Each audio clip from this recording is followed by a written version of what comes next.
سمع الله دو سمع الله دو ثانك يو بقدامنا صنعت ملو حزب إريترا بمسؤات حج موسى كلنا حازينا صنعت ملو حزب إريترا صنعت سدرا بيتون ندابلنا لو منكو جدنا أبو فتحي تسوي له أنت فاني يزحسو ها أسمع راح تسكي إرترا وأنت فنكا دور لك دور نعدها دور أبارر كبر متى نزل أمان أنت أشوف تقول لموني دانيال تولد لقدو غني لنا خاسنيتنا دتكم كبرتنا عندنا نقدر كابزي تطعم بالكم كم وين حاولنا سنجل نقعد حن مصحة تمدب حاولنا دانيال كجمري الله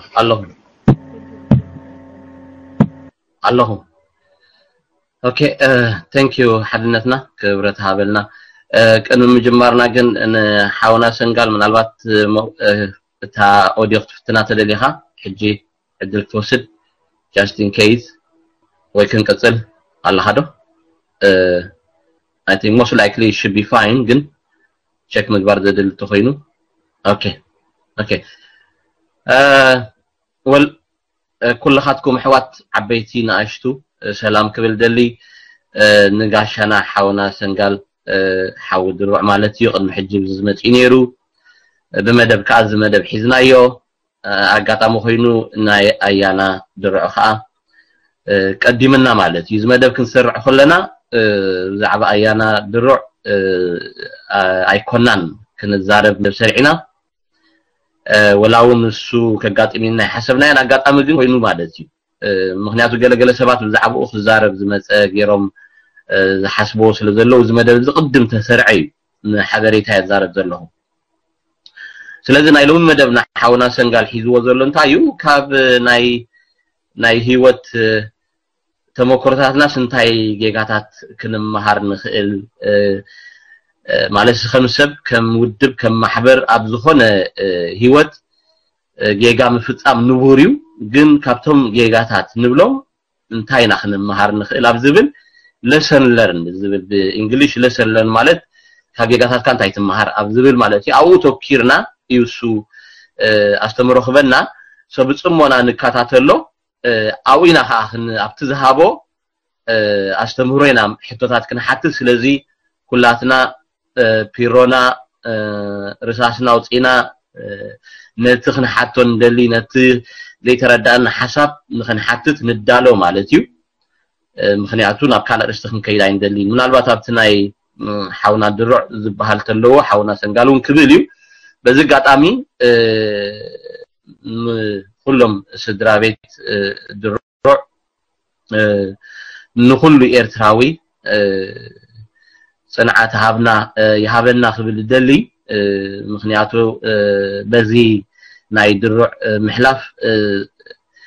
زي حزن سبيلن I think كلهم دقفتو خيترفو تشجيرهم يمزلو كلنا وانت تشجيرنا لنا ግን كأت سرعت أبقل اوان كمتي حاونا سنقال انتربيو جيرنيري يخدلكم يتلينك تسرعت ايانا دروع ولا كالو تاثيرهم زلو كنغر زلو اسي سلازي تاخوعشو ابيلا نابت ابي ارترا زلو سرعات يتخيد ايانا دروع تسويته خوينو كنغرنا زي تسوته خوين خا اي تسوون تباهيلو كنغرنا نايت سرعات حلافنتيو كومي زبل سنغال نحناون كومينا نامن كلاتنا وندرغا كومينا نامن سلازي نزا ابغمت اتينا نامدمنا خنا اتينا كبر حاو سنغال مايكو سدا ثانك يو دمسي سمعنا له حاولنا يسمعنا له سوري يا سنغال دمسي سمع لنا ما كما تقبر مجمع خبروا حاول كابو تبقيسه مدب بسنه نادتكم لازم حرلف زول ولا تحطه ولا تزارو بزربه لا فيسبوك بتصح ስለዝኾነስ ጥንቀ ኢልና ትሕቶታት ንሓቶ ወይን እዚ ኣብ خبر ላቦር ለኹ ሳንጋል ድምጽኻ የለን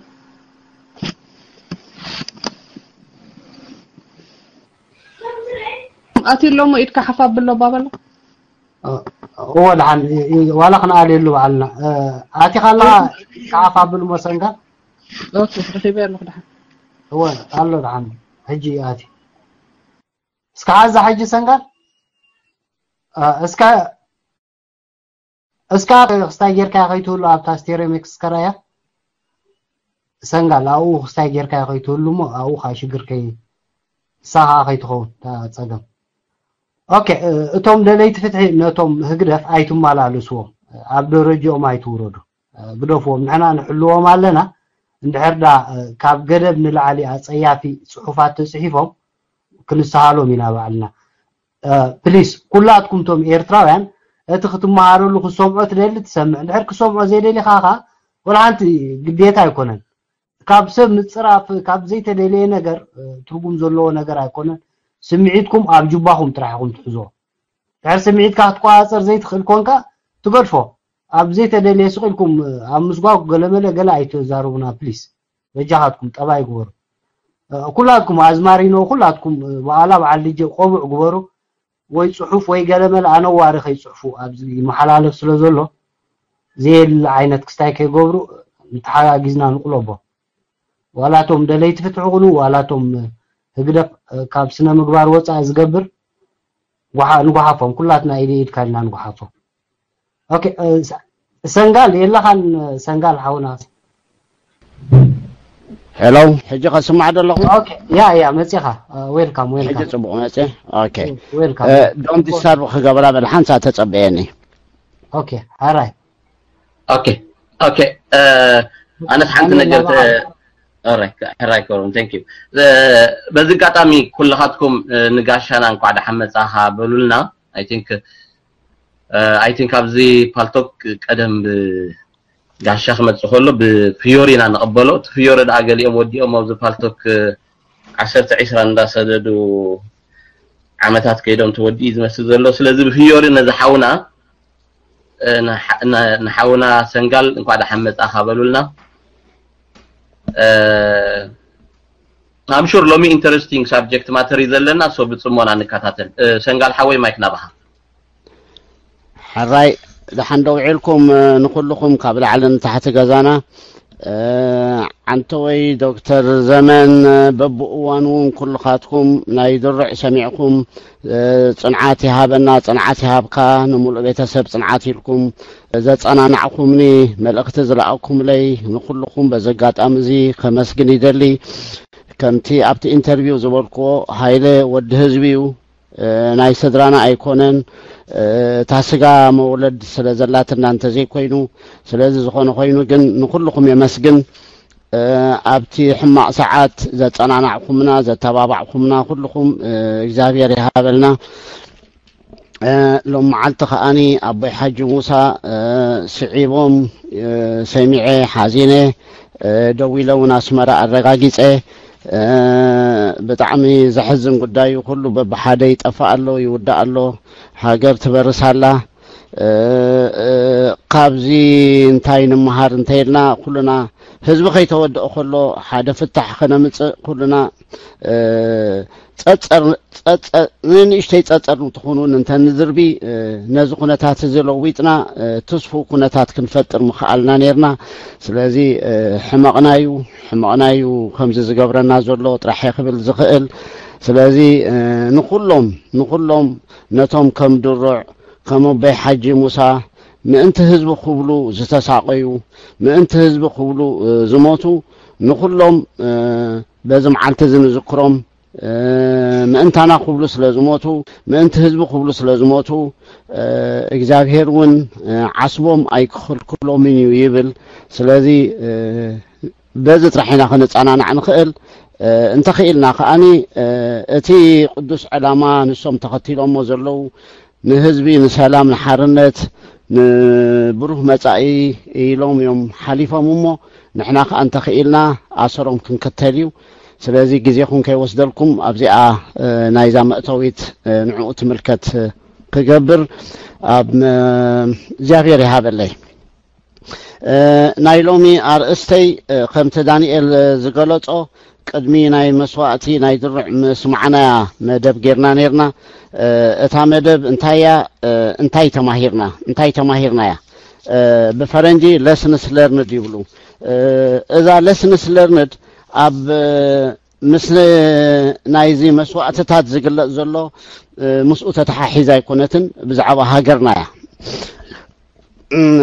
ስለዚ ስለምንታይ ካ መሊጽካ ያዛ ለስንስ ለርንድ ትብል ክኸውን ይኽእል ምሳኻትኩም ክማያየጠላ ዘለኹ እንታይ እያ ንሕና ደቂ ሰባት ከም ብውልቂ ንነብስና ኣብ ግምት የእቲና ይኹን ንደቂ ህዝብን ደቂ ሃገርን ስለ ዝኾንና ንህዝብን ሃገርን ኣብ ግምት የእቲና ክንዛረብ ክንደሊ ከለና ኩሉ ግዜ ታሪክ ኣለና ኣብ ሕሉፍ ታሪክና ንግምግም በብእዋኑ ገምጊምና ካብ ዝሓለፈ ታሪክ ህይወተይ ካብ ዝሓለፈ ጉዕዞይ እንታይ ተማሂረ ንብል እንታይ ተማሂረ ትጠቅመና ነቲ ዝሓለፈ ታሪክ ነቲ ሕሉፍ ታሪክ ክንመርሶ ይንኽእል ኢና ጽቡቕን ታሪክ ክበሃል ከሎ ጽቡቕን ሕማቕን ኣለዎን ተመሊስና ክንጥሙቶ ክንደሊ ከለና እንታይ ትሕማቕ ነይሩ እንታይ ከትጽቡቕ ነይሩ ነቲ ጽቡቕ እንዳዘከርና እንደገና ከንሐይሎ ክንዕቅቦ ነቲ ድኻምና ዝነበረ ከዓ ኣለሊና ፈውሲ ክንደልየሉ ካልኣይ ግዜ ሳልሳይ ግዜ ወዲቀ ካልኣይ ግዜ ሳልሳይ ግዜ ተታሊለ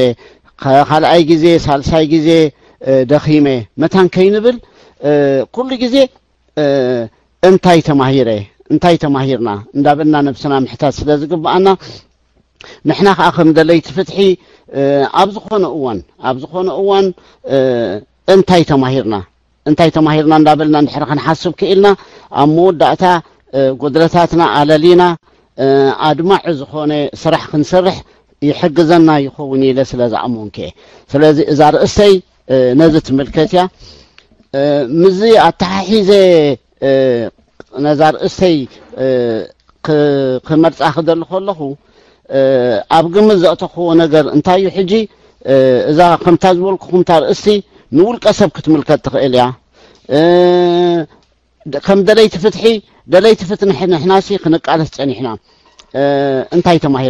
እንታይ ተማሂርና ካብ ዝሓለፈ ጉዕዞና ኢልና እውን ጠጠው ኢልና ክንግምግም እዚ ሓንታ ሓንሳ ወይ ኣብ ዓመት ሓንሳ ኣብ 20 ዓመት ሓንሳ ዘይኮነሲ ኣብ ነፍሲ ወከፍ ግዜ ክጥዕመና ክደሊ ከሎ ክንግምግም ስለ ዘለና እዩ ስለዚ ካብዚ ተበጊሰ ንሎሚ ግን መሪፀዮ ዘለኹ ኣርእስቲ እንታይ ተማሂርና ንዝብል ካብ ናትና ናይ ደለይቲ ፍትሒ ምናልባሽ ካል መዓል ገብሮ ንኸውን እንታይ ተማሂርና ካብ ህግደፍሲ እንታይ ተማሂርና ተገድሰና ኮይና ትስምዓና ንደለይቲ ፍትሒ በኣ አንተ ጀመርና እውን ዝሓሸት እያ ምክንያቱ ክንቃለስ ክንደሊ ከለና ነቲ ቃልስና ክንሰርዖ ክንቅይሶ ክንደሊ ከለና እንታይ እዩ ህግደፍ እንታይ ስለ ዝገበረ ህግደፍ ኢና ንቀየር ንብል ዘለና ንብል ኣለና እንታይ ኢና ክንልውጥ ደሊና ዘለና ንክንፈልጥ እስከ ህግደፍ ዝበሃል እንታይ እዩ ንዝብል ብናተይ ገምጋም ንዓይ ከም ዝርዳእኒ ከም ዝመስለኒ ገይረ ከቐምጦ ክፍትንየ ኣብ ትሕቶን መልስን ኣነ ዝጎደለኒ ክትምልኡለይ ምናልባሽ እውን ሓደ ኣነ ዝፈልጦ ወይ ከመይ ጌርና ነቲ ጉዳይ ክንሕዞ ከም ዘለና ከኣኒ ዝፈልጦ ንኸካፍለልኩም ኢለ መፅየ ስለዚ ንከምዚ ጌርና ንርአዮ ስለዚ ናይ ሎሚ ኣርእስትና ህግደፍ እዩ ህግደፍ መሰረት ጌርና ካብ ህግደፍሲ እንታይ ተማሂርና ብዙሕ ግዜ እዛ ኣብ መንጎ ህግደፍን ኣብ መንጎ ህዝባዊ ግንባርን ዘሎ ፍልሊ እንታይ እዩ ክልቲኦም ሓደ ድዮም ክልቲኦም ዝተፈላለዩ ከም ዝፈረንጂ ዝብሎ ክልተ ዝተፈላለዩ እንስሳታት ድዮም ዋላ ሓደ እዮም ንዝብል ቅድም ምርኣዩ ኣገዳሲ ይመስለኒ ኣነ ናይ ሎሚ ኣርእስተይ ገይረ ወሲድያ ዘለኹ ነዚ ናይ ሎሚ ህግደፍ ኣብ መንጎ ህግደፍን ኣብ መንጎ ህዝባዊ ግንባርን ቴክኒካሊ ንዓይ ክርአ ክጥምቶ ክደሊ ከለኹ ከም ብስነ ፍልጠትን ብኩውንነትን ክትግምግሞ ክደሊ ከለኻ ክልተ ናይ ሓደ ሳንቲም ገጽ ዋላ ይኹኑ ግን ተፈላሊኻ ክትሪኦም ክደሊ ከለኻ ዝሓሸ ዝብል መረዳእታ ኣለኒ ስለዚ ቴክኒካሊ ክልቲኦም ብቴክኒካዊ መዳይ ክልቲኦም ዝተፈላለዮም ክልቲኦም ናይ ሓንቲ ገጽ 2 ሳንቲም ዋላ ይኹኑ ስለዚ እንታይ ተማሂርና ካብ ህዝባዊ ግንባር እንታይ ተማሂርና ካብ ህግደፍ ክንብል ክንደል ከለና ክልቲኡ ዝተፈላለየ ዝመሳሰል ወይ ድማ ዝተፈላለየ ክኸውን ስለ ዝኽእል ነንበይኑ ፈሊና ክንሪኦ ዝሓሸ ኮይኑ ስለ ዝተሰማዓኒ እዩ ንባዕሉ እውን እንተ ኽኢልና እንተ ንኽእል እቲ ህግደፍ ዝበሃል ዘለውን በብ መድረኹ ህግደፍ ከመይ ነይሩ በብ መድረኹ እንዳኸፋፈልካ ክትሪኦ ዝሓሸ ንትንተና ክጠቕመካ ዝኽእል ነገር ክትረክብ ትኽእል ኢኻ ንዝኾነ ኮይኑ ግን ሎሚ ብዙሕ ኣብ ምትንታን ከይኣተና እስከ ብጥቕልል ዝበለ እሞ ንሎሚ ንርአዮ ኣገዳሲ እንተደኣ ኮይኑ ሽዑ ከኣኒ እቲ ህግደፍ ዝበሃል ካብ ዝምስረት ካብ ፌብሩዋሪ 1994 ክሳዕ ዝሕጂ እዋን ኣድላይ እንተደኣ ኮይኑ ካልእ ግዜ ከኣኒ እቲ ግስጋሴ ጉዕዝኡ ከፋፊልና በብ ደረጅኡ ክንሪኦ እውን ክንፍትር ንኽእል ኢና ስለዚ ኣነ ብከምዚ ይሪኦ ክንፈላለ ንኽእል ንኸውን ኣብዚ ኣብ መንጎ ህዝባዊ ግንባርን ህግደፍን ፍልል የለን ኣነ ዋላ ሓንቲ ፀገም የለን ንዓይ ከምኡ ይርዳእኒ ጥራሕ እየ ዝብል ዘለኹ ስለዚ ብከምዚኣ ክትርድኡለይ እምበዓር ናብታ ርእስተይ ክምለስ ኣብ ርእስተይ ክምለስ ክደሊ ከለኹ ስለምንታይ ኢና እንታይ ተማሂርና ንብል ደለይቲ ፍትሒ ከም ደለይቲ ፍትሒ ኣብ ዝኾነ እዋን ጠጠው ኢልና እንታይ ተማሂርና ክንብል ምክንያቱ ዘይተፈትሐ ግድል ኣለና ሓደ ግድል ኣለና ኣይተፈትሐን እንታይ ዝግድልና እዚ ግድል ንብሎ ዘለና እዚ ቻሌንጅ ሃገራዊ ቃልስና ንቅድሚት ዘላ ክውስኽ ንደሊ ንፅበየ ንምነ ቃልስና ጀሚሩ ዝቕፅልን ፅዒሩ ዘድምዕን ክኸውን ከዓ ንደሊ ቀጻልነቱ ዘተኣማምን ሰላምን ርግኣትን ኣብ ሃገርናን ህዝብናን ከነውሕስ ንደሊ ነዞም ኩሎም ትምኒትናን ዕላማታትናን እዮም ክንበፅሖም ግን ኣይከኣልናን ክሳብ ሕጂ ሓፂር ዘይበሃል ግዜ ተጓዒዝና ነዚኦም ክንዕወተሎም ኣይከኣልናን ስለዚ ብፍላይ ክንዕወተሎም ኣይከኣልና ኢልና ምስ ንግምግም ጠጠው ኢልና ሽዑ እንታይ ተማሂርና ንብል እንታይ ተማሂርና ብዛዕባ ካልእ መዓልቲ ክንዛረብ ኢና እንዲና ኢልና ነዚ ኩነታት ዝፈጠረ ግን ህግደፍ እዩ ምክንያቱ እዚ ሕጂ ዘሎ ድሕረ ናፅነት ዘሎ ካብቲ ህዝባዊ ግንባር ዝነበረ ፈልየ ዝሪኦ ዘለኹ እዚ ህግደፍ ንብሎ ዘለና ሕጂ ንሃገር የመሓድር ኣሎ ኣብ ሃገርና ከዓ እዚ ሓሳረ መከራ የጋጥም ኣሎ ስለዚ ንዕኡ ፍልይ ኣቢለ ክርኢ ስለ ዝደለኹ እየ ስለምንታይ እንታይ ተማሂርና ንምንታይ ጠቕመና ኢለ ኣለኹ ኣነ ክንዕወት መታን ንነብስናን ንፀላኢናን ኩሉ ግዜ ክንጉምጉሞ ስለ ዘለና ኦኬ ፅቡቕ መዓር እንታይ ሓደ ኣውርላን ግላስጎስ ዝበሃል ፈላስፋ እንታይ ይብል ዓወት ቀሊል እዩ ይብለና ዓወት ቀሊል እዩ ግድል ኣለና ንብል ኣለና ዘይተፈትሐ ሽግር ኣለና ክንፈትሖ ንቃለስ ኣለና ንብል ኣለና እዚ ፈላስፋ ከዓ እንታይ ይብል ዓወት ቀሊል ይብለና ግን ክትዕወት እንተደሊኻ ቁኑዕ ነገር ብቁኑዕ መንገዲ ኣብ ቁኑዕ እዋን ወይ ግዜ ዕየዮ ይብል ስለዚ ቁኑዕ ነገር ክህልወና ብቁኑዕ መስመር ክንከይድ ስለ ዘለና ንህግደፍ ምግምጋም ናብቲ ቁኑዕ መስመር ንክንከይድ ክሕግዘና ይኽእል እዩ ስለዚ ቁኑዕ መንገዲ ክትሕዝ ኩነታት ብኹንነታውን ብስነ ፍልጠታውን ጌርካ ክትጉምጉሞም ምስ ትኽእል ጥራሕ ኮይኑ ስለ ዝስማዓኒ እዩ ፅቡቕ እምበዓረከስ እዛ ርእስትና እዚኣ ሕጂ ናብ ምንታይ ተምፃና ዘላ እንተ ደኣ ኢልኩምኒ ናብ ታሪኽ እያ ናብ ታሪኽ ተምፃና ታሪኽ ከም ኩሉ ሕብረተሰብ ንሕና ኤርትራውያን እውን ታሪኽ ኣለና ናይ ቀረባን ናይ ርሑቕን ታሪኽ ኣለና ኣብዚ ናይ ቀረባን ናይ ርሑቕን ታሪኽ ኣብ ክልቲኡ ሕማቕን ፅቡቕን ዝሓቆፈ እዩ ክልቲኡ ሕማቕን ፅቡቕን ኣለዎ ተንቲና ክንገልጾ እንተ ደኣ ኮይና ኣብ ናይ ርሑቕ እዋን እንታይ ፅቡቕ ነይሩና እንተ ደኣ ኢልና ኣብ ናይ ርሑቕ እዋን ባይቶ ዓዲ ዝበሃል ነይሩና ሕግ እንዳባ ዝበሃል ነይሩና ዝተፈላለየ ኣረኣያታት ናይ ምፅዋር ባህሊ ነይሩና እዚኦም ቅድሚ ሰብና ዝነበሩና ዓበይቲ ክብርታትን ፀጋታትን እዮም ስለዚ ታሪኽና እዩ ዝኸዓ ይሕብነና ምክንያቱ ብታሪኹ ክሕበን ዘይደሊ ሰብ ኣብ መወዳእታ ክዕወቱን ኣይክእልን እዩ ምክንያቱ እዞም ክብርታት እዚኣቶም እዮም ንዕኡ ሓይሊ ዝኾንዎ ስለዚ ናይ ርሑቕ ግዜ ታሪኽና ጽቡቕን ሕማቕን ነይርዎ ኢለለኹ እቲ ጽቡቕ ብከምዚ ገይረ ኣሕፅር ኣቢለ ጥራሕ ክገልጸ እቲ ናይ ቀደም ታሪኽና ኸ እንታይ ሕማቕ ነይርዎ እንተዳ ኢልኩምኒ ምናልባሽ ከም ሕማቕ ክግለጽ ዝኽእል ነገር እንተዳ ነይርዎ ኮይኑ እቲ ሕጊ እንዳባ ንብሎ ዝነበርና ናይ ንእስ ዝበለ ኣካባቢታት ምምሕዳራት እዩ ነይሩ ሕጊ ለገጭዋ እንተይልካ ሕድጊ ኣትከመ መገለዋ እንተይልካ ሕጊ ሓማሴ እንተይልካ ሕድጊ ገለ እንተበልካ ኩሎም ቶም ሕግታት ዝነበሩና እንተዳ ሪኢኻዮም ንውሕድ ዝበለ ሕብረተሰብ ዘመሓድሩ እዮም ነይሮም ስለዚ ብባይቱ ዓዲ ገይሮም ወከልቶም ገይሮም ሕጊ ገይሮም ግዝኣት ሕጊ ዝፈልጡ ሕብረተሰብ ነይሮምና ክንብል ክንደሊ ከለና ተፃዋዊሎም ከዓ ይነብሩ እንተዳ ሪኢኹሞም ለገጭዋን ሰራየን እዳወቡ ክልቲኦም ነናቶም ሕጊ ገይሮም ግን ተኻኢሎም ይነብሩ ኣናተይ ሕጊ እዩ ጽቡቕ ንስኻ በትናተይ ክትግዛእ ኣለካ ኢሎም ቃልሲ ዘካየዱ እዋን ኣይንሰምዕን ኣይንፈልጥን ስለዚ እዚ ታሪኽና እዚ ናይ ምጽዋር ባህሊ ምህረና ክንብል ክንደሊ ከለና በቲ ጽቡቕ መልክዑ በቲ ሓደ ሸነኹ ከዓኒ ከም ህዝቢ ግፍሕ ዝበለ ሕብረተሰብ ሓደ ፖለቲካዊ ሓደ ማሕበራዊ ሓደ ቁጠባዊ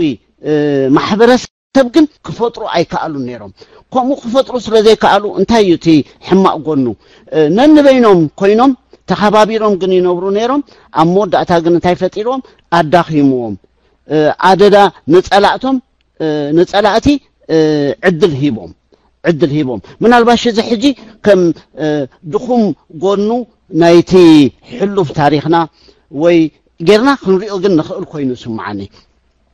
ኣብዚ ናይ ቀረባ እዋን ከ እንተዳ ኢልና እዚ ናይ ቀረባ እዋን ንብሎ ዘለና ከዓኒ መብዛሕትኡ ግዜ እዚ ታሪኽና ሪኢኹሞ እንተዳ ኮይንኩም እዚ ክቡር ባህልታትን ክብርታትን እዚ መዓስ ክብሕጎግ ጀሚሩ እንተዳ ኢልና ካብ 1940 ጀሚሩ እዩ መንግስቲ እንግሊዝ ምስ መፀ እዚ ዘመናዊ ፖለቲካዊ ሰልፍታት ዝበሃላ ክምስረታ ምስ ጀመራ ሽዑ እቲ ምጽዋር ናይ ዝተፈላለየ ርእይቶታት ዝነበረ ክበኩር ጀሚሩ እንታይ መጽዩ መተካእቱ ኣብኡ ብምንታይ ተተኪኡ ወይ ኣነ ወይ ንስኻ እንድሕር ርኢናዮም ኮይና ኣብ 50ታት ኣብ 40ታት ዝተፈጥራ ንሓድነት ንህዝቢ ኤሪትራ ምስ ኢትዮጵያ ንምጽንባር ዝነበረ ናይ ሓድነት ምንቅስቃስ ናይ ኣራቢጣ ገለመለ እንተዳኢልናዮም ኣብ መወዳእታሳቶም ይተፋኑን እዮም ነይሮም ወይ ኣነ ወይ ንስኻ ዓይነት እዩ ነይሩ ተሰማሚዕና ኮፊልና ዘቲና ንህዝብን ንሃገርን ዝጠቅም ንስራሕ ኢሎም እኮ ፈቲኖም ነይሮም እዮም ኣብ መወዳእታ ግን ኩሉ ግዜ ከይተሰማምዑ ይተርፉ ነይሮም ስለዚ እዚ ከዓኒ ምጽዋር ዘይብሉ ወይ ኣነ ወይ ንስኻ ኣነ ዝብሎ ዘይቅበል ኤሪትራዊ ይኾነን ኣነ ዝበልክዎ ንዓይ ዘይክተል ኤሪትራዊ ይኾነን ዝብል መንፈስ ካብ ሽዑ ከም ዝጀመረ ገይረ ኣነ ዝርድኦ መቐፀልታ ናቱ ከዓ ብረታዊ ቃልሲ ምስ ጀመርና ከዓኒ ልክዕ ናቱ ነፀብራቂ ነይሩ ሜዳ ኤሪትራ ካብ ሓደ ንላዕሊ ይፃወር እዩ እንዳበልካ ኣብ ሕድሕድ ኩናት ኣቲና ብዙሕ ጉድለትን ጥፍኣትን ፈፂምና ስለዚ እዚ እቲ ታሪኽናትና ንብሎ እዩ ኣብ ስለዚ ታሪኽ ከም ኩሉ ህዝቢ ንሕና ጽቡቕን ሕማቕን ታሪኽ ኣለና እዚ ጽቡቕን ሕማቕን ታሪኽ ኣለና ምስ በልና እሞ እዚ ጽቡቕን ሕማቕን ታሪኽ እንተደኣ ኣለና ኮይኑ ክስነድ ኣለዎ ዶ ብዛዕባኡ ክንዛረብ ይግባአና ድዩ ንዝብል ምንም ጥርጥር የለን ታሪኽና ክስነድ ኣለዎ ብዛዕባ ታሪኽና ክንገልጽ ኣለና ኣብዚ ምንም ዘከራኽርን ዘሰሓሕብን ነገር ዘሎ ኮይኑ ይስምዓንን ምክንያቱ እንተደኣ ኢልኩም ታሪኽና እኮ ንብረትና እዩ ንብረትካ ክትእክብ ክትክእል ኣለካ ስለዚ ካልኦት ዘይናትካ ሰባት ንታሪካ ክጽሕፎ እንተደኣ ዕድል ሂብካዮም ብጉጉይ መልክዕ ክጽሕፎ እዮም ስለዚ ዘይ ታሪካ ዘይ ሽምካ ዘይ ንስኻ ኣምሲሎም ከቕርቡልካ እዮም ስለዚ ታሪኽና ስለ ዝኾነ ንሕና ዝነበርናዮ ስለ ዝኾነ እቶም ዝፈልጡናትና ካብ ጽሑፋትን ካብ ክሳይን ተኸቲሎም ብዛዕባ ታሪኽና ክጽሕፉ ጉቡእ ኮይኑ ስማዓኒ ስለዚ ብዛዕባ ታሪኽና ክንዛረበሉ ይግባአና ክንዕቅቦ ይግባአና ክንትርኸሉ ይግባአና ኣብዝብ ይሰማማዕ ግን ሓንቲ ነገር ኣላ ኣብዚ ሓንቲ ነገር ኣላ ሕዋት ኣብዚ ክንቀርላ ዘለና እዚ ታሪኽ እዚ ኣብ መወዳእታ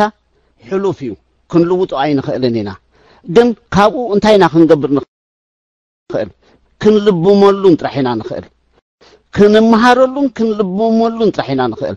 ታሪኽና ናይ መፈላለይና እንተኣጌርናዮ ታሪኽና ንኽፉእ ነገር መፈጸም እንተኣጌርናዮ ታሪኽና ንኽብርታትናን ንኽብርታትና መህሰስ እንተኣጌርናዮ ግን ኣይተመሃርናሉን ኣይለበምናሉን ማለት እዩ ስለዚ ታሪኽና ክንመሃረሉን ክንልብመሉን ጥራሕ ዝግባአና ጽቡቕ እሞ ታሪኽና ክንመሃረሉን ክንልብመሉን ዝግባአና እንተደኣይልና መን እዮም እቶም ካብቲ ሕብረተሰብ ኤሪትራ ካብቲ ኤሪትራዊ ኩሉ ኤሪትራዊ መን እዩ ካብ ታሪኹ ክመሃርን ብታሪኹ ፈሊጡ ክልብምን ዝኽእል እንታይ ኢልና እቲ ቁኑዕ ሰብ ጥራሕ እዩ እቲ ቁኑዕ ሰብ ጥራሕ እዩ እቲ ቁኑዕ ሰብ ነቲ ቁኑዕ ነገር ብቁኑዕ መንገዲ ክርኢ ዝፍትን ጥራሕ እዩ እሱ ጥራሕ እዩ ከም መምሃሪ ገይሩ ክጥቀመሉ ዝኽእል ስለዚ ንታሪኽ ኩሉ ግዜ ተንቲና ክንሪኦ ኣለና ታሪኽ እምበዓለይከስ ንመምሃሪናን መለበሚናን ጥራሕ ክኸውን ኣለዎ እንተደኣይልና ኸ ታሪኽና መምሃሪናን መለበሚናን ክኸውን ኣለዎ እንተደኣይልና ታሪኽ ከም ታሪኹ ብሙሉእ ይኾነን ዘድልየና ነቲ ታሪኽ ክስነድ ኣለዎ የልና እንዲና ምስተሰነደ ከመይ ጌርና ኢና እሞ ኣየናይ ክፋልናቱ እዩ ንዓና ከም መምሃሪናን መለበሚናን ንወስዶ ኣየናይ ክፋልናቱ እዩ ከም ታሪኽ ታሪኽ ኮይኑ ዝተርፍ ስለዚ እቲ ጽቡቕ ነቶም ጽቡቕ ዝገበሩ ንዘንቲ ዕለት ክዝከሩ እቶም ሕማቕ ዝገበሩ ኣብ ታሪኽና ንዘንቲ ዕለት ክውቀሱ ዘኽእሎም ክፋል ኣለዎ ንሱ ካብ ትውልድ ናብ ትውልድ ክኸይድ እዩ ንዓና ነቶም ተቓለስቲ ንዝበሃልከ ካብ ታሪኽ ክንመሃርን ክንልብምን ኣለና ንብል ነየናይ ክፋል ናይቲ ታሪኽ ኢና ክንጥቀመሉ ዘለና ምክንያቱ ኣብቲ ኣጠቓቕማ ኣብቲ ኣናበባ ናይ ታሪኽ ክንጋገ እንድሕር ተጋጊና ኣብቲ መጀመርቱ እንድሕር ተጋጊና መወዳእታና ከዓ ጌጋ እዩ ዝኸውን እዞም ስታቲሽንስ ናይ ስታቲስቲክስ ምሁራት እንታይ ይብሉ ሓበሬታታት እንዲኦም ይእክቡ እሞ መስሪሖም ሓደ ነገር ሽዑ ከምዚ ይብሉኻ ንሱም ሕጂ እንታይ ይብሉ ጊጎ ትበሃል ኣላቶም ኣዘራርባ ጊጎ ማለት እንታይ ማለት እያ ጋርቤጅ ኢን ጋርቤጅ ኣውት ሕጂ እንታይ ኢና ክንብል ደሊና ዘለና ነቲ ታሪኽ ናትና ኣይናይ ክፋል እዩ ንምምሃርን መለበምን ዝኾነና ኢልና ፈሊና ክንጥምቶ እንተደኣ ዘይክኢልና ኣብ መወዳእታ እቲ ሕማቑ ጥራሕ ኣብቲ ሕማቑ ጥራሕ ክንነብር እንተደኣ ፈቲና ኣብ መወዳእታ ክንመሃረሉን ክንልብመሉን ኣይንኽእልን ኢና ነዚ ዘገልግለና ከዓኒ ሜላ ኣለና እታ ሜላ እንታይ እያ እታ ሜላ ብኸመይ ትግለጽ እንተደኣ ኢልኩምኒ ከወሓልኩም እምበር ሓንቲ ንእሽተይ ኣብነት ክገልጽ ክፍትን እያ ታሪኽ ክበሃል ክደሊ ከሎ ኣብቲ ታሪኽ ፀገም እንታይ ፀገም ከም ዝነበረ ኣብ ሕሉፍ ህይወትና ትገልጽ ክፋል ክንርኢ ኢና እታ ፀገምቲ ኣኸ እንታይ ሳዕቤን ፈጢራ ከዓ ኣብኡ ክንረኽባ ኢና ነታ ፀገምቲኣ ዝፈጠሩ ጠንቅታት ከኣየኖት እዮም እንተደኣ ኢልና ከዓኒ ንሶም ከነላልዮም ኢና ሕጂ ከም ደለይቲ ፍትሒ ኣብቲ ሳዕቤን ጥራሕ እንተሕዛ ኣተኪርና ነቲ ሳዕቤን ጥራሕ ኩሉ ግዜ ኮነ ኸምስዕ እንተደኣ ፈቲና ኣብ መወዳእታ ኣብ ሓደ ቦታ ጋማን ኢልና ኢና ንተርፍ ካብ ታሪኽና ክንመሃርን ክንልብምን ኣይክንክእልን ኢና ኣይናይ ክፋል ደኣ እዩ ናይቲ ታሪኽ ንዓና ክምህረናን ክለብነናን ዝኽእል ፀገም ነይራ ምስ ተባሃለ ጠንቂ ናይቲ ፀገም እንታይ እዮም ነይሮም ኢልካ ነቶም ጠንቂ ናይ ፀገም ምስ ኣውፃኻዮም ኣለሊኻ ምስ ፈለጥካዮም እዞም ጠንቂ እዚኦም እዮም ነይሮም ስለዚ ካብዚኦም ክመሃር እየ ፅባሕንኮ ኣብ ጉዕዞይ ከምቲ ናይ ዝሓለፈ መታን ከይጋገ ነዚኦም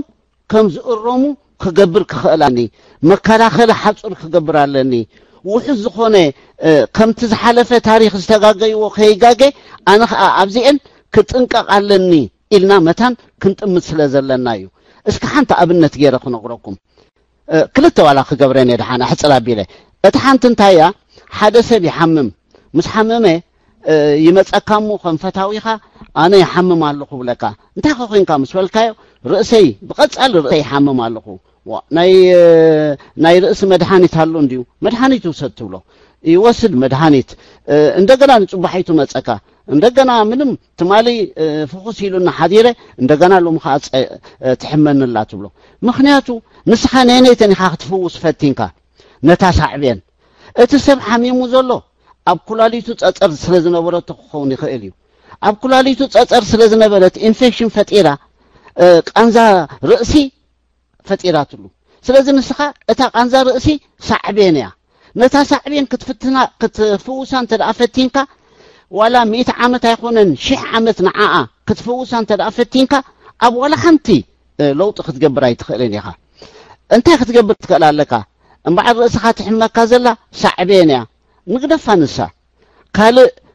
نمارامر اسكن حجي نفتش تباهيلو ناب حكيم وسيتكا مستفتشه او اب كليتو تصصر الله سلازي زن تصصر زين كوصالون ኢንፌክሽን ከአገራ ቆሲላላ ንዓንካ መድሃኒት ክንረክበለና ኣለና ኢሉ ተሐኪም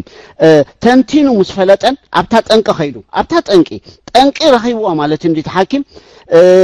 በላቦራቶሪ ዲቡ ዝተፈላለየ መሳርሒታት ገይሩ ረኺብዋ ድሕሪ ብድሕሪ እንታይ ገይሩ መድሃኒት ሂብዎ እታ ጸጸራው ጽዋ ነታ ቆሲላ ዝነበረት ተሐኪምዋ እቲ ሰብ ብድሕሪ ርእሰይ ሓሚመ ክብል ኣይተሰምዖን ስለዚ ኩሉ ግዜ ኣብ ሳዕብየን ከይድና ነቲ ሳዕብየን ጥራሕ ኮነ ኸምስዕ ኣብኡ ክንነብር እንተ ደኣፈቲና ካብ ታሪኽ ክንመሃርን ክንልብምን ኣይንኽእልን ኢና ንሕና ነታሪኽ ንገምግሞ ኣይናዩ ሳዕብየን ኣይናዩ ጠንቂ ኢልና እንተ ደኣ ተንቲና ፈሊጥናዮ ግን ጠንቂ ናይቲ ዝሓለፈ ጉድለት ከምዚ እዩ ነይሩ ስለዚ ንሶም እቶም ትማሊ ታሪኽ ዝሰርሑ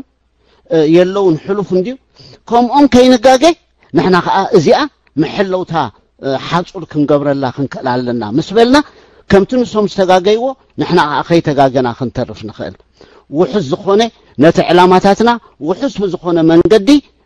ዕላምኡ ከሸትኡ ከም ዝወቅዕ ክንገብሮ ንኽእል እታ ካልኣይታ ኣብነት ኢለ ክገልጻ ዝፈተንኩ ከዓ ከምጻልኩም ሓንቲ ጸገም ኣላ እታ ጸገም እንታያ ኣብ ከተማ ኣስመራ ልዑል መጠን ሓደጋ ትራፊክ ኣሎ ዝብል ጸብጻብ እንተሰሚዕና ኩልኩም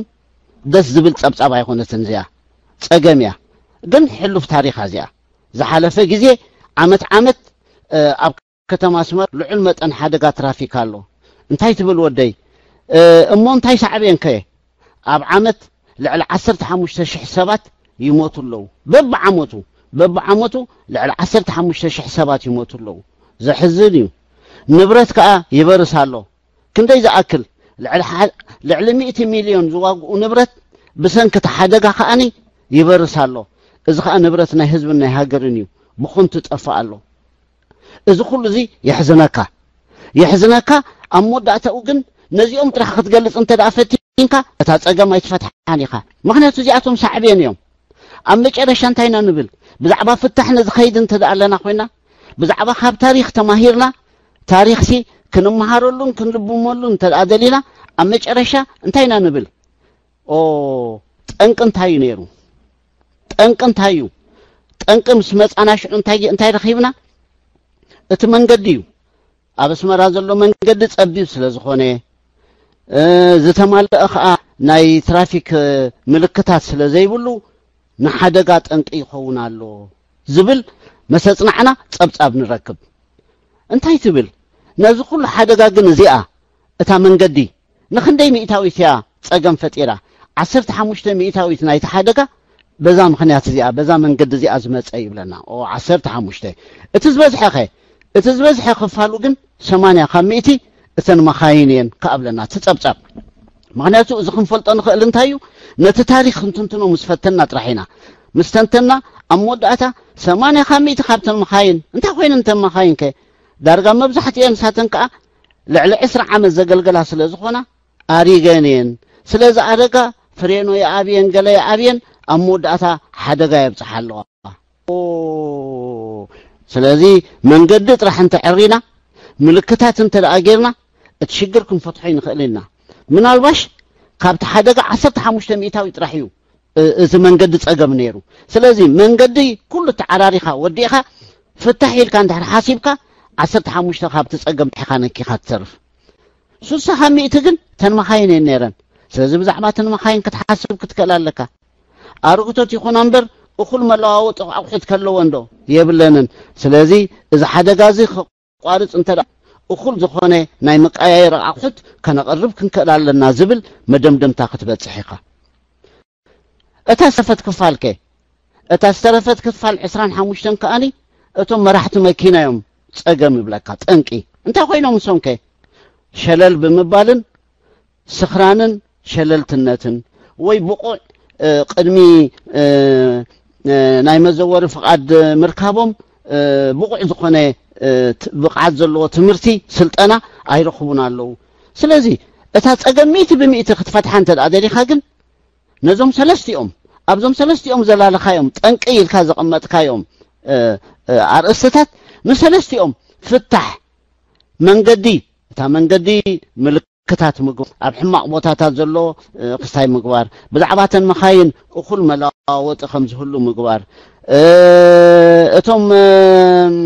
መራሕቲ መኻይን እዮም ንዕኦም ከኣኒ ኣሎ ኣገባብ ክትምህሮም ከተሰልጥኖም ብዛዕባ ሰኺሩ ዝሰቲ ዝዝውር ሰብ ከመይ ጌርካ ትቆፃፀሮ እዚ ኩሉ ኣገባባት ኣሎ ነዚኦም ኩለን ፈለጥካየን ኣብ መወዳእታ ነታ ፀገም ኢላ ተገሊፃ ዝነበረት ኣብ ከተማ ኣስመራ ልዑል መጠን ሓደጋ ትራፊክ ኣሎ ትብል ዝነበረት ዜና ንስኻ ሰሪሕካ ኣብ መወዳእታ ኣብ ከተማ ኣስመራ ዝነበረ ልዑል መጠን ሓደጋ ትራፊክ ተቃሊሉ ዝብል ጽቡቕ ዜና ንህዝብኻ ከተሰምዕ ትኽእል ኢኻ ስለዚ ልክዕ ብኹምኡ መጠን እዘን ክልቲአን ኣብነት ዝሃብኩኹም ኣብ ሳዕቤን ብዙሕ ግዜ ኣብኡና ክንነብር ንፍትን እንተደኣ ኣለና ኮይና ካብ ታሪኽና ኣይክንመሃርን ኢና ጠንቂ እንታይ ኢልና ነቲ ታሪኽና ጠንቂ እንታይ ነይሩ ኢልና እንድሕሪ ክንትንትን ፈጢና ግን ክንረኽበን ኢና ተንጠንቂ ኣብ መጨረሻ ከኣኒ ካልኣይ ግዜ ከም ዘይድገማ ክንገብረን ንኽእል ስለዚ ንሕና ከም ደለይቲ ፍትሒ እንታይ እዩ ኣብ ሃገርና ፀገም ኣሎ ነዚ ፀገም እዚ መን እዩ ኢልና ክንሪኦ ኢና ሕጂ ህግደፍ ኢልና ክንትንትን ክንደሊ ከለና ታሪክ ህግደፍ ምስ በልና ህግደፍ ዝፈጠሮ ሳዕብየን ህግደፍ ዝፈጠሮ ጠንቂ ነዚ ኩሉ ፀገም እዚ ኣብ ኤርትራን እቲ ፀገም ኣብ ኤርትራ ተፈጢሩ ዘሎሲ እንታይ እቲ ፀገም ኢልና ምስ ረኣና እንታይ ሳዕብየን ፈጢሩ ኸ ጠንቁ እንታይ ነይሩ ኢልና ክንርኢ ክንፍትን ኢና ስለዚ ናይ ሎሚ ብከምዚ ዝሕፃን ዘለኹ ምክንያቱ ሓንቲ ክንርዳእ ዘለና ኩሉ ግዜ ታሪክ ብሉፅ መምህር ምዃኑ ብሉፅ መምህር እዩ ሕሉፍ ተሞክሮታትና ከኣኒ ኣብ ናይ ህይወት ቃልሲ ኣዝዮም የገድሱና እዮም ንሕና ኤርትራውያን ጥራሕ ዘይኮንና ኩሉ ሰብ ኣብ ሙሉእ ዓለም ዘሎ ኣብ ናይ ህይወት ቃልሱ ኣብ ህይወት ጉዕዝኡ ክዕወት ክትነፍ ክትወድቕ ክትስእ ምስ ህይወት ክትረባረብ ባህርያዊ እዩ ኣብ ምንባር ዝኸፍአ ነገር ግን ካብ ገጌታትካ ክትመሃር ዘይምኽኣል እዩ ስለዚ ንሕና ከኣኒ ኩሉ ግዜ ካብ ገጌታትና ክንመሃር ኣለና ንብል እንተደኣ ኮይና ንታሪኽና ክንግምግም ክንክእል ኣለና መምሃሪና ክንጠቕመሉ ኣለና እታ ካልኣይቲ ሕጂ ናብታ እዚኣ ከም መእተዊት እንደምፅያ እታ ተገድሰኒ ዘላ ናይ ሎሚ ግን ታሪክ ናይ ህግደፍ ኢና ከነፅንዕ ስለዚ ስለምንታይና ታሪክ ናይ ህግደፍ ከነፅንዕ ደልየ ስለምንታይና ብዛዕባ ህግደፍ ክንትንትን ደልየ ምክንያቱ ንሕና ከም ደለይቲ ፍትሒ ክንቃለስ ኢና ክንብል ክንደሊ ከለና ሰለስተ ብመሰረታዊ ዝኾኑ ዓበይትን ፍሩያትን ረቋሒታት ከነማልኦም ዘለና ነገራት ኣለውና ንሳቶም እንታይ እዮም እንተ ደኣ ኢልኩምኒ ቀዳማይ ንሕና ከም ደለይቲ ፍትሒ መገሲናን መዕለቢናን ከነነፅር ኣለና መገሲናን መዕለቢናን ከነነፅር ክንከል ኣለና ካልኣይቲ ወይ ድማ እታ ቀዳመይቲ እያ ማለት እዩ ከምታ ካብ ታሪክ ንምሃርን ክንልብ ምን ኣለና ምክንያቱ እቲ ካብ ታሪክ ንምሃርን ምልባምን ንመበገሲናን ንመዕለቢናን ኣነፂርና ንክንፈልጥ ስለዝሕግዘና እዩ ኣብ መጨረሻ ንክንዕወት ሃገራዊ ስኒት ናሽናል ሪኮንሲሌሽን የድልየና ስለዚ ነዘን ሰለስቲአን እዚአን ክንገብር እንተደኣ ኮይና ካብ ታሪክና ምምሃር ጠጠው ኢልና ሕሉፍ ጉድለታትና እንታይ እዮም ካብ ሕሉፍ ጉድለታትና እንታይ ተማሂራልና እንዳ ክንሓስብ ናይ ግድነት እዩ ምክንያቱ ኩሉ ግዜ ካብ ታሪክ ተማሂርካ ካብ ታሪክ ተማሂረን ለቢመን እንተደኣ ኢልካ ኣብ መወዳእታ ናይ ኣተሓሳስባን ናይ ኣሰራርሓን ለውጢ ንኸተኣታቱ ኢኻ ናይ ኣተሓሳስባ ቅድም ለውጢ ከተኣታቱ ካልኣይ ናይ ኣሰራርሓ እታ መወዳእታ እታ ኣገዳሲት ግን ኣሰራርሓ እዚ ኣብ ኤሪትራ ዘሎ ስርዓት ክንቀይሮ ኢና እንተደኣ ኢልና ክንቀይሮ መጀመርታ ኣተሓሳስባና እንታይ እዩ መበገሲናን መዕለቢናን እታ መዕለቢና እንታይ ትብል ምፍላጥ እያ ኣተሓሳስባ ክንልውጥ ኣለና ምክንያቱ ካብ ህግደፍ ዝበሃል ዘሎ ብምንታይና ንሕና ንልወጥ ንብል ከነላለያ መታን የለየን እዚ ኣምፅያ ኣሰራርሓና ከዓ ክንልውጥ ክንከል ኣለና ስለዚ ቃልስና ጀሚሩ ዝቕፅልን ጽዒሩ ዘድምዕን ክኸውን ናይ ግድነት እዩ ካብ ታሪክና ንምሃርን ክንልብምን ምስ በልኩ ናብታ ህግደፍ ትብል እስከ ንኺድ ህግደፍ ትብል ካብ ህዝባዊ ግንባር እንድያ ተወሊዳ መዓስያ ተወሊዳ እታ ህግደፍ ትብል እንተደኣ ኢልና ኣብ ሳልሳይ ውድባዊ ጉባኤ ናይ ህዝባዊ ግንባር እያ ተፈጢራ ስለዚ እዚ ከዓኒ ኣብ ፌብሩዋሪ 10 ክሳብ 16 ናይ 6 መዓልቲ ጉባኤ ኣካይዶም ኣብ 1994 እያ ነይራ ጽቡቕ ካብዚ ንድሓር እታ ህዝባዊ ግንባር ትበሃል ዝነበረት ሽማን መልክዓን ቀይራ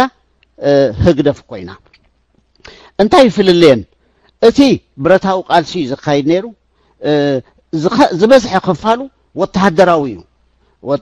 ብረታዊ ቃልሲ እንተይልካ ወተሃደር እዩ ስለዚ ብናይ ወተሃደር ትእዛዛት ዝምራሕ ዝቅየድ ኣካይዳ እዩ ነይርዎ ሕጂ ግን መንግስቲ ኮይነ ኢሉና ካብ 94 ጀሚሩ ድሕሪ ሪፈረንዱም መንግስቲ ስለዚ ከም ሲቪል ኮይኑ እዩ ዝኸይድ ዘሎ ስለዚ እዚ ኣብ መንጎ ክልቲኦም ብዙሕ ፍልልይ ኣለዎ ትማሊ ወተሃደር ነይርካ ሎሚ ሲቪል እንተደኣ ኢልካ እሞ ፅቡቕ ኩሎም ቶም ሲቪላውያን ዝበሃሉ ዝገብርዎ ክትገብር ከዓ እፅበየካ ኢና ክንብሎ እምበር በታ ናይ ትማሊ ወተሃደር ከሎ በኣ ኣይንጉምጉሞን ኢና ነዚ ህግደፍ ምክንያቱ እቲኣ ሓሊፋ እያ ወተሃደራዊት እያ ነይራ ኣብኣ ገምጋም እንተለና ንበይና ክንግምግማ ንኽእል ኢና እዚ ግን ንበይኑ መንግስቲ ኮይኑ ሲቪል የኢሉ ናይ መንግስቲ ናይ ሲቪል መዋቅር ፈጢሩ ይኸይድ ስለ ዘሎ ነዚ ሕጂ ክንግምግሞ ኢና እታ ሳልሳይ ውድባዊ ጉባኤ ናይ ህግደፍ ኣብ 1994 ኣብ ናቕፋ ምስ ተኻየደት ኩሎም ኣባላት ናይ ህግደፍ ዝበሃሉ ወከልቶም ሰዲዶም ጉባኤ ገይሮም ስለዚ ኣብቲ ጉባኤኦም እንታዮም ኣተሓልፎም እታ ጉባኤኦም ሓንቲ ሃገራዊ ቻርተር ትበሃል ፕሮግራም እዮም ኣዳልዮም ፕሮግራም ኣሰናዳእቲ ነይሮም እዮም ንሶም ሕጂ ብዙሕ የድልየናን እዩ ብዛዕባኦም ኣዳልዮምሎም ዘትዮም እታ ሰነድ ኣዝዲቆማ ወፂኦም ስለዚ ኣብቲ ጉባኤ ተወከልቲ ናይቲ ህዝቢ ዝበሃሉ ብምልኦም ከይዶም ነዛ ሰነድ እዚኣ ነዛ ሃገራዊ ቻርተር ናሽናል ቻርተር ናይ ህዝባዊ ግንባር ትበሃል ስለዚ ብድሕሪ ሕጂ ህዝባዊ ግንባር ኣይኮንናን ህግደፍ ኢና ህግደፍ ስለ ዝኾንና ከዓ በዛ ሕጂ ነውፃ ዘለና ሃገራዊ ቻርተር ብኣይና ንግዛእን ንምራሕን እዚኣ ገዛኢት ሕግታት ናትና እዚኣ ገዛኢት ሸቶታትናን ዕላማታትናን ይቅርታ መትከላትናን ኢሎም ኣውፅዮማ ስለዚ ንህግደፍ ክንጉምጉሞ እንተደኣ ኮይና ካብዛ ሰነድ እዚኣ ኢና ንጅምር እዛ ሰነድ እዚኣ ልክዕ ድያ ኣይልክዕን ትምጥን ድያ ነቲ መንግስቲ ናይ ሲቪል መንግስቲ ይምስር ኣለኹ ክብል ክደሊ ከሎ ትምጥን ድያ ምስኡ ኣይትምጥንን ቅድሚኣ ሓንቲ ሕቶ ክትለዓል ትኽእል ኣላ እንድያ እታ ሕቶ ትለዓል እንታይ እያ ግዝያዊ መንግስቲ ን4 ዓመት ኢሎም እንዲኦም ሽዑ ኣዊጆም ግዝያዊ መንግስቲ ክብሉ ክደሊ ከለዉ ንሶም እንታይ ኢሎም ካልኦት ሓይልታት كلهم كساتفوا علوهم انديو تبل حتو تلعاليا معناتو ناي بينهم ايكونتن تاريخاوي امصاصا كلهم يخئليو ناي سلطان حقاف كي غاطم حزب خي باتاتن نحنا خنمرحو نزا مسغاغري اوان كبلو خدري خلو قبولون كي قبولون زقل حزب له حيل سلازنورم ببرت سلازموصو جن حيزوما دحان ولا خم قبلت جرنا نوسدا ካልኦት ክንሕውስ ኢና ኢሎም ከኣኒ ካብ ተጋድሎ ሓርነት ኤሪትራ ዝነበሩ ምስኦም ተሓዊሶም እዮም ነቲ ህዝቢ ነዚኦም መሸቀጥ ገይሮሞም ምክንያቱ ናይ ተጋድሎ ሓርነት ኤሪትራ ዝነበሩ እውን ምሳና ኣትዮም እዮም ስለዚ እታ ሃገር ናይ ኩሉ ኢና ንገብራ ዘለና ዘስምዕ ቶን ድምፂ ከመሓላልፉ ዕድል ረኺቦም ዝከረኩም እዩ ካብቶም መስረቲ ናይ ተጋድሎ ሓርነት ኤሪትራ ዝነበሩ በዓል ኢድሪስ ገላዲዮስ በዓል ሕሩይ ተድላባይሩ በዓል ብዙሓት ኩሎም እዚኣቶም ተሳቲፎም እዮም ኣብቲ ድሕርቲ ጉባኤ ኣብቲ ዝተመስረተ መንግስቲ ኣብቲ ባይቶ ድዮም ኣብ ገለ ኣትዮም እዮም ካልኦት ከ ኣብ ደገ ዝነበሩ ክንኣቱ ኢሎም ዝሓተቱ ከዓ ነይሮም ዶ እዎ ነይሮም ንዕኦም ፈቂዶምሎም ዶ ኣይፈቀድሎምን ክፈቅድሎም ነይርዎም ዶ እወ ግን ኣይፈቀድሎምን ሕጂ ኣብዚኣ ከተዛርብ ትኽእል ነጥብላ እንድያ ንሳስከ ንስገራ ሕጂ ንሳሰጊርና እዛ ካብዛ ዝጅምሩ ጀሚሮምሲ እታ ቻርተሮም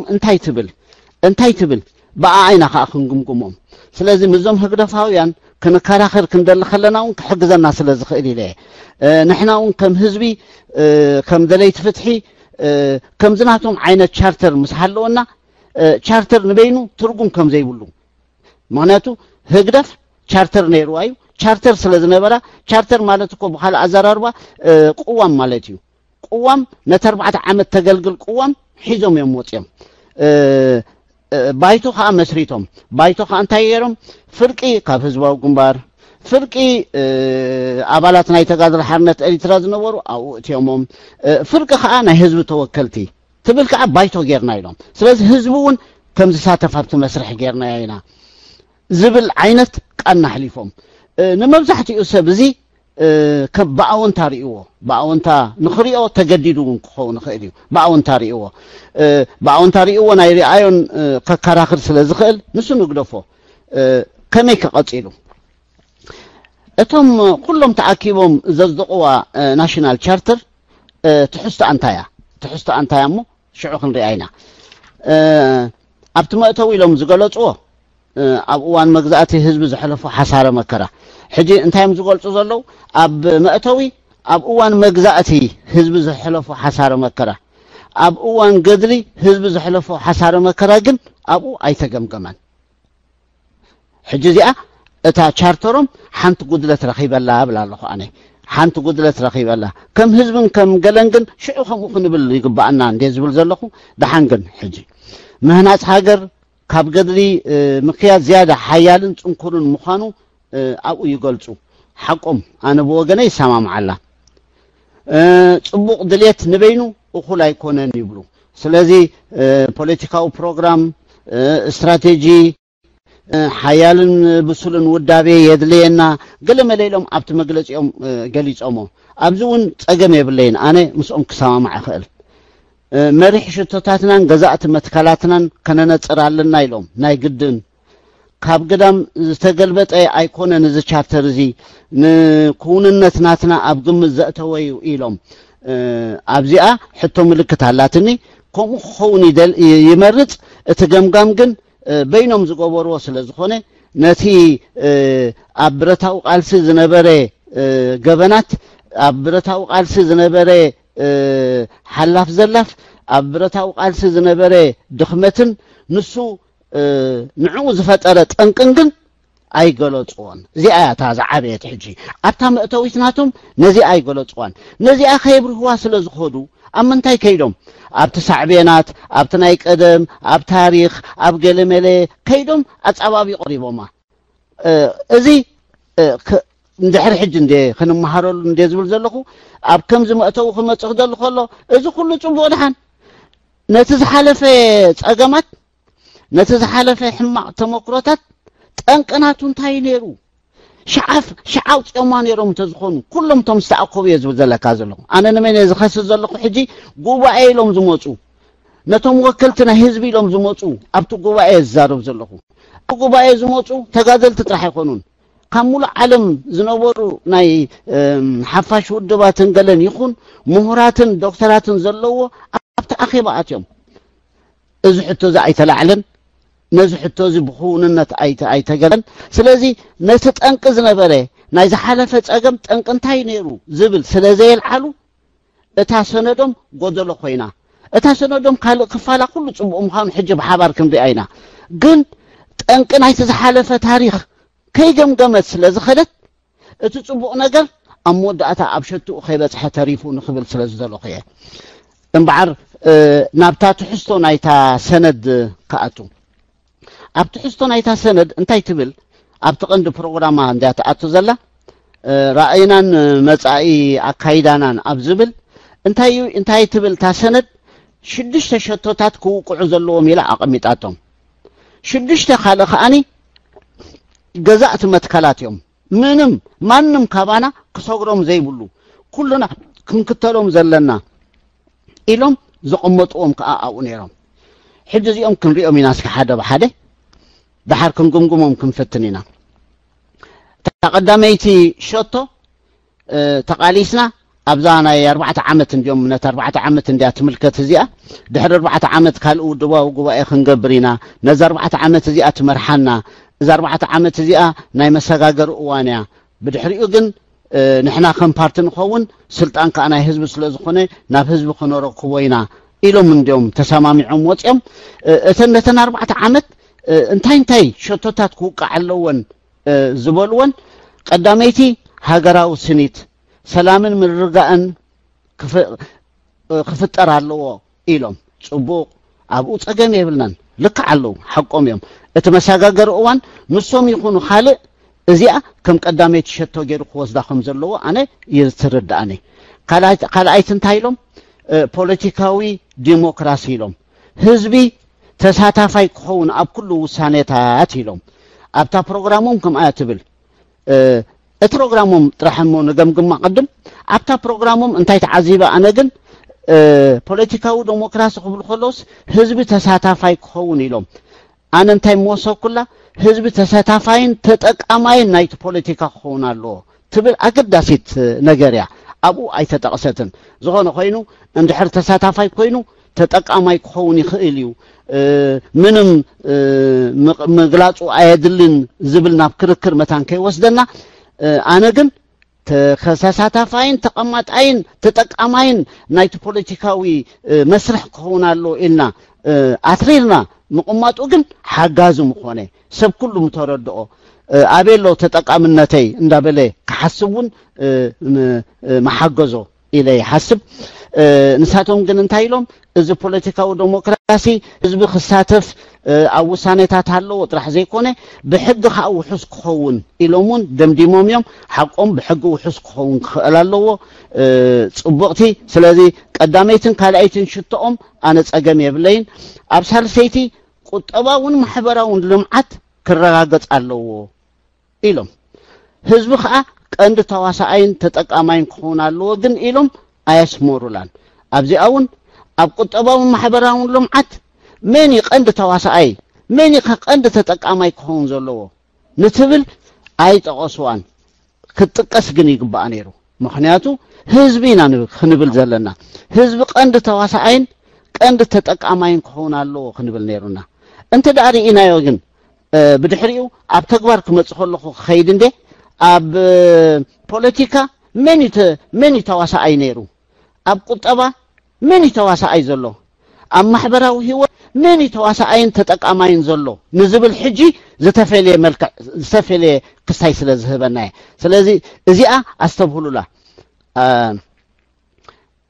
سلازي بحفش اوغن صقم زلوا ايكونتن رابعيتي محبراو فتحي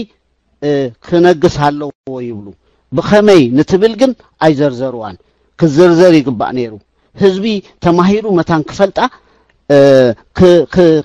كردعة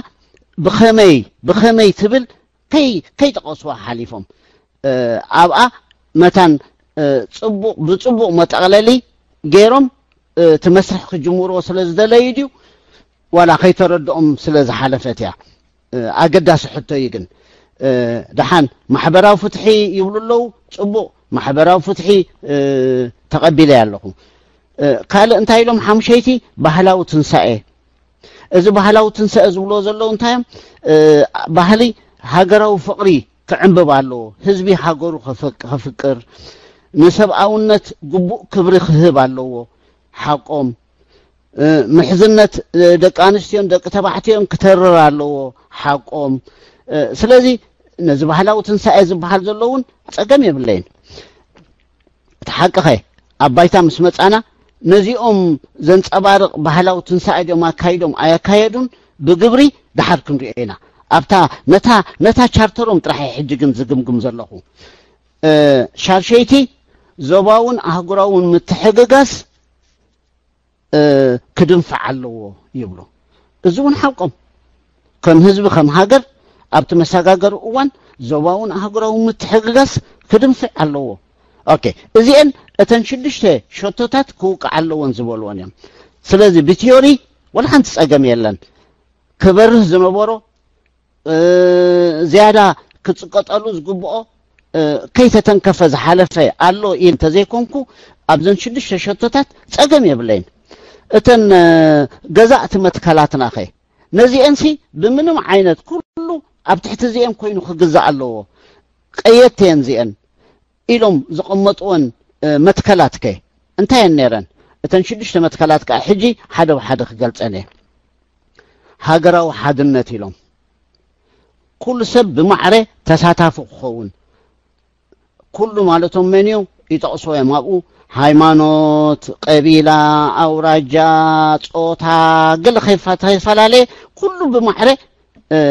ኣብቲ መስርሕ ናይ መሰጋገር እዋን ክሳተፍ ክኽእል ኣለዎ ሽዑ ጥራሕዩ ሃገራዊ ሓድነት ዝፍጠር ኢሎም ልክዕ ወላ ሓንቲ ጸገም የብላን ካልኣይቲ ንጡፍ ተሳታፍነት ህዝቢ ክዕንብብ ኣለዎ ኢሎም ከም መትከል ጽቡቕ ኣብዚውን ጸገም የብለይን ህዝቢ ወሳኒ ተራ ከም ዘለዎ ይገልጹ ራብዓይ ዝምድናታት ሃገራው ማሕበራውን ቃልስታት ኣብ መንጎ ሃገራውን ማሕበራውን ቃልስታት ዘሎ ዝምድናታት ክንጸር ኣለዎ ነዚ ከዓ ክምትከልና ጌርና ክንወስድ ዘለና ይብሉ ኣብዚኣ ብዙሕ ተከራክር ነገር ክትህልዋ ትኽእል እንድያ ደሓን ኢልና ግን ንሕለፋ ርእሰ ምርኮሳ ይብሉ ርእሰ ምርኮሳ ከምዚ ዞም ሕጂ ህግደፋውያን ዝዛረብዎን ንሰምዖም ዘለና ዘይኮነ ኣብኡ ጽቡቕ ገይሮም ከማን ኣነጺሮም እዮም ርእሰ ምርኮሳ ተነጽሎ ከምዘይኮነ ገሊጾም እዮም ካብ ዓለም ተነጺልና ንበይንና ክንተርፊና ማለትና ኣይኮነን ኣብ ውሽጣዊ ዓቕምታትና ዝያዳ እምነት ጌርና ክንሰርሕ ክንክእል ኣለና እያ ትብል እሞ በታ ንሶም ዝገለጽዎ ዓይነት ርእሰ ምርኮሳ تسامعنا زم حجة هدفاويان نسمعهم زلنا زبلوا زي كونت قال من الواش أبقى مور سبيسيفيك كوينا ختقلت انتي نيرا رأس مركوسا مالت وناني مدبات كامالتيو مدب بعلها توت أوش تعاقم خاطر زي كونس كندي وناني مدبات كا تقم كا بعلها تلالي في التحيل كذا حسب كاين بروجرامات بعلها توت علىك شعو أم تكبرون جن شركنت مسمن كتحقق كان زدلي نت بروجرام كان زتقبله مسؤول شركنت زدلي إذا أتى رأس مركوسا مالت نعي ترداني بزخونة بدحن ملك تجليس على ليلم حالفقوا بدحريو انتايم جليسهم شال شيتي حير ركب زمدناتات حزبن منقستن يلوم حير ركب زمدناتات حزبن منقستن ብዙሕ መግለጺታት ይዘለዋ ነቲያታዊ ልምድታትና ጽቡቕ ተሞክሮታት ናይ ዓለም ናይ ገዝሊ ዝንቡዕ ዝነበረ ኣካይዳ እዚ ኩሉ ኣይትገልጽን እያ ስለዚ ኣብዚ ድኽመታት ርኤላ اتي خم ببرينسيبل بمسرته يقبلها حيار ركب زمدناتات حزب منغستن كله يقبل ات مغلصيتاتو ግን ንዓይ ብዙሕ ሕጎሰንን ምክንያቱ እንታይ ምደለኹ ኣነ ነቲ ያታውዝ ልምድታትናን ጽቡቕ ተሞክሮታት ናይ ዓለምን ምስኩነታትና ከምዝዛ ጌርና ክንሰርሓሉ ሓያል ርክብ ዝምድናታት መንግስትን ህዝብን የድሊ ብዝብል ዓይነት ነራ እንተትኸውን ዝሓሸት ምበልኩ ጽቡቕ እዚ ምስ ገለጽና እንታይ ብድሕሪኡ ዘላ ቻፕተር እንታይም ዝገልጹ ብዛዕባ መሰረታት ናይቲ ፖለቲካዊ ፕሮግራም እንታይም ቶም መሰረትናቱ ቶም ዕኑድናቱ እንዳበሉ ይገልጹሞ ዲሞክራሲያዊ ፖለቲካዊ ስርዓት ክትከል ከም ዝደልዩ ብቁዋም ዝምራሕ መንግስቲ ኩሉ ከም ዘለዎ ገሊጾም ኩሉ ጽቡቕ እዩ ኣብዚ ወላሓን ጸገም የለን ብድሕሪ ኣይት እንታይ ኢሎም ንጠለብ ህዝቢ ዘማልእ ቁጠባዊ ልምዓት ንጠለብ ህዝቢ ዘማልእ ቁጠባዊ ልምዓት ትብል ከመርእስታ ከማን ጽቡቕ ጌሮም ዝመረጹ ኣይትመስለንን ዝኾነ ኮይኑ ግን ኣብኡ ጸገም የብለይን ምክንያቱ ነትቁጠባው ልምዓት ተራ መንግስት እንታዩ ተራ ብሕታው ክፋልከ እንታይ ክኸውን ኣለዎ ኢሎም ግን ጽቡቕ ጌሮም ኣነጺሮማ ተራ መንግስቲ ምቹእ ሃዋሁ ንምፍጣር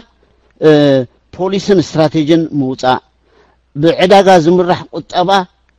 ምትእትታው መንግስቲ ናይ መቀላጠፊ ከምዚ ብእንግሊዝ ካታሊስት ናይ ካታሊስት ተራ ጥራሕ ክህልዎ መንግስቲ ግን ከዕብልል የብሉን ኢሎም ጽቡቕ ጌሮም ገሊጾማ ኣነ ሰማማዕ በዚኣ ተራ ብሕታው ክፋልከ ተራ ብሕታው ክፋልከ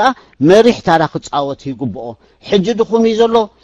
ክምዕብለሉ ዝኽእል መንግስቲ ብዙሕ ክሰርሕ ኣለዎ መታን መሪሕ ተራ ክጻወት ይብል እዚኣ ያምብዓር እታ ፕሮግራም እታ ቻርተር ናይ ህዝባዊ ግንባር ትበሃል ኦኬ ሕጂ እዚኣ ሃብ ኮነት ቻርተሮም መብዛሕትኡ ክፋላ ኣነ ይኹን ንስኻትኩም ንፈላለየላ ዘለና ብዙሕ ዘሎ ነጥቢ ኮይኑ ኣይስማዓነን እንታይ ዳ እዩ እቲ ጸገም ናይ ህግደፍ እንተ ዳ ኢልካ እዚኣ ወረቐት ኮይና ጥራሓ ተሪፋ ኣባይታ ኩሉ ዝገበርዎ ኩሉ አንጻሩ እዩ ግዜ ከይጥፋልኩም እንበር እተን ሸቶታት ኢሎም ዝሓሰብዎን ሃገራዊ ስኒት ኢሎም ሰላምን ምርግጋእን ቀጻልነቱ ዝሓለወ ሰላም ምርግጋእን ኣብ ኤርትራ የለን ህዝቢ ሓሳረ መከራ እንዳረኸበ ሓደ መዓልቲ ከም ኣብ ፈንጂ ኮፍ ኢሉ ዘሎ እዩ መዓልታ ምስ ኣኸለት ክትኮስያ ስለዚ ሃገራዊ ስኒት ኣይፈጠሩን ንህዝቢ መቃቁል እዮም ዘለው የለን ኣብ ግብሪ ኣብ ባይታ ኣይሰርሑሉን ፖለቲካዊ ዲሞክራሲ ኢሎም ፖለቲካዊ ዲሞክራሲ የለን ኣብ ሃገርና እንታይ ዘሎ እንተ ዳኢልካኒ ንህዝቢ ዘይሓሊ ወይ ሓልዮት ህዝቢ ዘይብሉ ብህዝቢ ቆጽሉ ዘይንበረሉ ዓፋንን መላኽን ስርዓት እዩ ዘሎ ስለዚ እቲ ዝበልዎ ኩሉ ኮታ ሓደ ብሓደ አንቶ ይገሊጸልኩም ሓደ ብሓደ እንተ ዳሪእናየን ወላ ሓንቲ ካብዚአን ኣተግቢሮምን ትብሎ ኣባይታ ዳርጋ የለን ምናልባሽ ገለገሊአን ክሳዕ ኩናት ናይ ኢትዮጵያ ከተግብሮም ፈቲኖም ነይሮም ዶ ንዝብል ጭቡጥ ኣብነታት ኣሎ እወ ዲሞክራሲያዊ መንግስቲ ክምስረት እዩ ኢሎም ነጻ ፕረስ ክህሉ ኢሎም ኣብተን 4 ዓመት ናይ መሰጋገር እዋን ነጻ ፕረስ ክኣውጆም እዮም ታም ነጻ ፕረስ ተስርሐ ነይራ ክትምዕብል ነይርዋዶ ጎድለታት ነይርዋዶ እወ ግን ኣብ መሰጋገር እዋን ደሓን ክትቀበላ ትኽእል ነይራ እቲ ኣብ ሃገራዊ ቻርተር ዝበልዎ ኣብ 1995 ማክሮ ፖሊሲ ናይቲ መንግስቲ መምርሒ እዚኣ ናይቲ ውድብ መምርሒ እንዳ ነይራ እቲ መንግስቲ ብኸመይ ክምራሕ ንዝብል ምዚኣ መሰረት ተገይሩ ሓደ ከስርሕ ዝኽእል ዳርጋ ብሉጽ እንዳተባሃለ ዝግለጸሉ ብናይ ካልኦት ሃገራት ወርልድ ባንክ IMF ዝነኣድዎ ማክሮ ፖሊሲ ኣብ 1994-95 ተሓንፂጹ ነይሩ እዩ እቲ ማክሮ ፖሊሲ እዞም ኢንተርናሽናል ኮሚኒቲ ንኢዶም ጥራሕ ይኹንኩን ዝብል ዘለኹ እቲ ናይ ንግዲ ሕብረተሰብናትና ተጠርኒፉ ኣብ ውሽጥን ኣብ ዘገን ዘሎ ህዝቢ ዝከረኩም ተኾይኑ ዓቢ ሲምፖዚየም ተኻይዱ ሓዋቢም ዝበሃል جنرال عقبة برهاي شعو ناي نقدن اندستري نيرو ناي ماكرو بوليسي خا درعي نيرو ناي مينستري فاينانس لمعاتن ماكرو بوليسي زم اخلا زنبره كلتيኦም بزحانصصون بزتسامعلون እቲ ሕብረተሰብከ እቲ ነጋዳይከ ነታ ማክሮ ፖሊሲ በትን احنا لنا ዘለና መሪሕ ታራ ንኽጻወት ተፈቅደሉ ዲያ ዝብል ዓቢ ሲምፖዚየም ተኻይዱ ኣብኡ ኸኣኒ ናይ ኩሉ ናይ ሓባር ምርድዳእ ተገይሩሉ ከተስርሕ ትኽእልያ ከተተግብሩ አንተ ኸኢልኩም ጥራሕ ተባሂሉ እቲ ፖለቲካው ዲሞክራሲ ክንገብርና ዝተባሃለ قوام تندف كوميشن ناي قوامون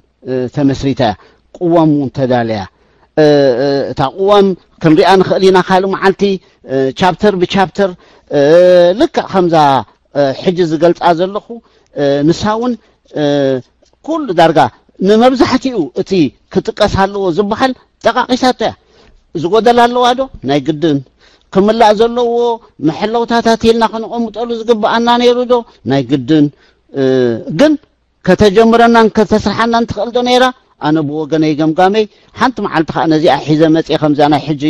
እንተ ፈቂትኩም ለይ ክንዛራረበላ ንኽእሊና አበያበን ዘለዋተን ጸገማትልናውን ሓቢርና ከነላልየን ንኽእሊና ግን ከጀምረና ዝኽእል ነገር ነይሩ ስለዚህ እዛ ቻርተር እዚኣ ኢሎም ዘቀመጥዋ ክሳዕ 98 ከተግብሩዋ ፈቲኖም ዶ እንተ ዳይልኩምኒ ናተይ ገምጋም ወይ كل ጭብጥታት አሎ ዝሓሸ ነይሩ ብድሕሪኡ ኸ ኩናት መጽያ ተባሂሉ ስለዚህ እዛ ኩናት እዚኣ እታ ምስ ኢትዮጵያ ዝኣተናያ ኩናት እንታይ ንምግባርያ መጽያ እንተ ዳይልኩምኒ ናይዶ ባይኮነትን እዛ ቻርተር እዚኣ መታን ከይትትግበር ምክንያቱ ኣብ ህግደፍ ዲሞክራሲያዊ ሓይልታት ግድነሮም ኮይኖም ደፊኦም ናብ መፈጸምቲ ኣምጽሖማ ስለዚህ በቃ ተወዲኡ قوام ተገይራ ብድሕሪኡ ህዝባዊ መንግስቲ ናይ መምስራት ምርጫ ምግባር ጥራሕዩ ናይ ምርጫ ኮሚሽን ተመስሪቱ ማልቲ ፓርቲ ሲስተም ኩሉ ስለዘለዎ ፓርቲታት ከመገረን ይምስረታ ሕግ ተውጽእ ተቋቁማ ነቲ ሕግውን ኣውጽያቶ ኣይጸደቀን እምበር ስለዚህ እዛ ሰዓት እዚኣ ምስ ኣኸለት እቶም ጠላማት እቶም ከዳዓት እቶም ተስፋ ህዝብ ዝመጽዩ ኣኺላትና ያሎሚ እዚኦም ኩለን ተተገቢረን ጠፋዕና ኢሎም ኩናት ኣሳቢቦም ነቶም ምስኦም ዓመፅትን ከተርትን ዝኾኑ ኣኻኺቦም ኩናት ጀሚሮም ወተሃደራውነት ኣዚዞም ስለዚህ ሲቪላው ምሕዳር ተመስሪቱ ዝነበረ ብሙሉኡ ደስኪሉ ኩሉ ወተሃደር ከም ዝእዘዝ ገይሮም ናብ ኩናት እትዮምና ብድሕሪኡ ዘሎ እዋን እንተ ዳሪኢና ፈጺሙ ኩሉ ዝተባሂሉ ዝነበረ እንደገና ሪቨርስት ኮይኑ ብሙሉኡ ኣጋጊዮምና ነይሮም እዮም እንዳተባሃለ ኣጋጊዮምና ነይሮም እንዳተባሃለ ንብሙሉኡ ኣፍሪሶም ሚእቲ ብሚእቲ ናብ ናይ እትቁጠብ ናይ ትእዛዝ ቁጠባ ገይሮሞ ኣብዚ ሕጂ ዘለናዮ እዋን ናይ ትእዛዝ ቁጠባ እምበር ናይ ዕዳጋ ቁጠባ የለን ምክንያቱ መንግስቲ እዩ ራሽን ዝበካ ንሱ ዝደለየ ጥራሕ እዩ መሸላ ከክንዝ ተወስድ ተይልኳ ተወስድ ሽኮር እዚኣ ዝበካ ተይልኳ ተወስድ ቆጥሪ ሻሂ ንሱ ጥራሕ ዝመርጸልካ ንስኻ ናይ ምምራጽ ዕድል የብልካን እቲ ቁጠባ ብሙሉኡ እቲ ብሕታዊ ክፋል ካብ ዓዲ ባዕሉ እኳ ይባሪርዎም ባዕሉ እታ ፕሮግራሙ እቲ ብሕታዊ ክፋልሲ መሪሕ ተራ ክጻወት ያ ትብል ነይራ ክስሱኑ ጀሚሮም ክመጹ ጀሚሮም ሰባት ክህብትሙ ጀሚሮም ድኹማትዮም ዝበሃሉ ዝነበሩ ክሕይሉ ጀሚሮም ኣብ መወዳእታ እዚ ቦታ ዝናትኩም ኣይኮነን እንዳተባሃለ ኩሎም ንደቡብ ሱዳን ንኡጋንዳ ንሩዋንዳ ንኣንጎላ ከም ዝኸዱ ተገይሮም መንዲ ገንዘቦም ናብ ዶላር እንዳለወጠ ኣፋኒዎም እተን ወግዓዊ ዝኾና ባንክታት ዘይኮናሲ ባዕሉቲ ስርዓት ዘዳለዎም ሰባት ኣምጽዩ ንዑ ኺዱ ክጠፍኢኹም ገንዘብኩም እንተኾነ ንዓና ሃቡና ብዶላር ጌርና ክንሕልፈልኩም ኢና እንዳተባሃለ ንኩሎም ሰውጊጎሞም ኣብ መወዳእታ እቲ ቁጠባ ሚእቲ ብሚእቲ ሕጂ ብባዶ ትሽዓትን ብህግደፍን ተዓብሊሉ ኣሎ ስለዚህ እታ ቻርተር መሪሕ ተራ ብሕታው ክፋል ክጻወት ያ ትብል ነራ ኣብዚ ሕጂ እቲ ፓርቲ ወይ እቲ መንግስቲ ኣብቲ ቁጠባ ዓብላሊ እዛ ቻርተር ናይ ህዝቢ መንግስቲ ህዝቢ ተሳታፊ ክኸውን ኩሉ ክፋል ህዝቢ ብማዕረ ኣብቲ መንግስቲ ክሳተፍ ትብል ነራ ኣብዚ ሕጂ ንሪኦ ዘለና ውሕዳት ጥራሕ እቲ ዝሕዝነኩም ትዝገረመኩም ነዛ ቻርተር እዚኣ ተኣኪቦም ዘጽደቁ ድሕሪ 4 ዓመት ዋዕላ ካልኣይ ክግበር የሚሎም ነይሮም ስለዚ ኩናት ተጀይሩ ተባሂሉ እቲ 4 ዓመት ዝተባሃለት ነትርኩም ሕጂ ክንደይ ዓመት ኮይና ጉባኤ ዝበሃል የለን ኣይትእከቡን ኢኹም ኢሉ ከልኪልዎም እቶም ኣብቲ ጉባኤ ነታ ህግደፍ ትበሃል ከመሓድሩ ሓገግቲ ኣካል ኮይኖም ክሰርሑ ክቋጻጸሩ ነታ ህግደፍ ተባሂሎም ዝተመርጹ ማእኸላይ ሽማግሌ ድሕሪ ናይ G15 ምእሳር ንሓንቲ መዓልቲ ኸማን ተኣኪቦም ኣይፈልጡን ንሃለኩም 17 ዓመት ኮይኑ ህግደፍ ንብሎም እምበር ንሕና ህግደፉን የላን ኢልካን ተተዛረብካ ወንሲ ሓቂ እዩ ምክንያቱ እታ ህግደፍ ክትብል እቲ ማእኸላይ ሽማግለ ክህሉ ኣለዎ እቲ ማእኸላይ ሽማግለ በብእዋኑ ከም ቀደሙ ዋላ ናይ ሓሶት ይኹን ክእከብ ክኽእል ኣሎ ተኣኪቦም ኣይፈልጡን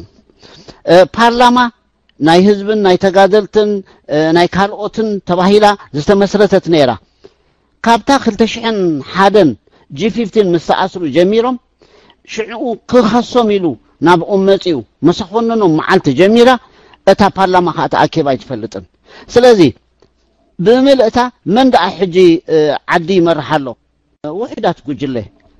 ምናልባሽ ክትብል ትኽእል ኢኻ ምስ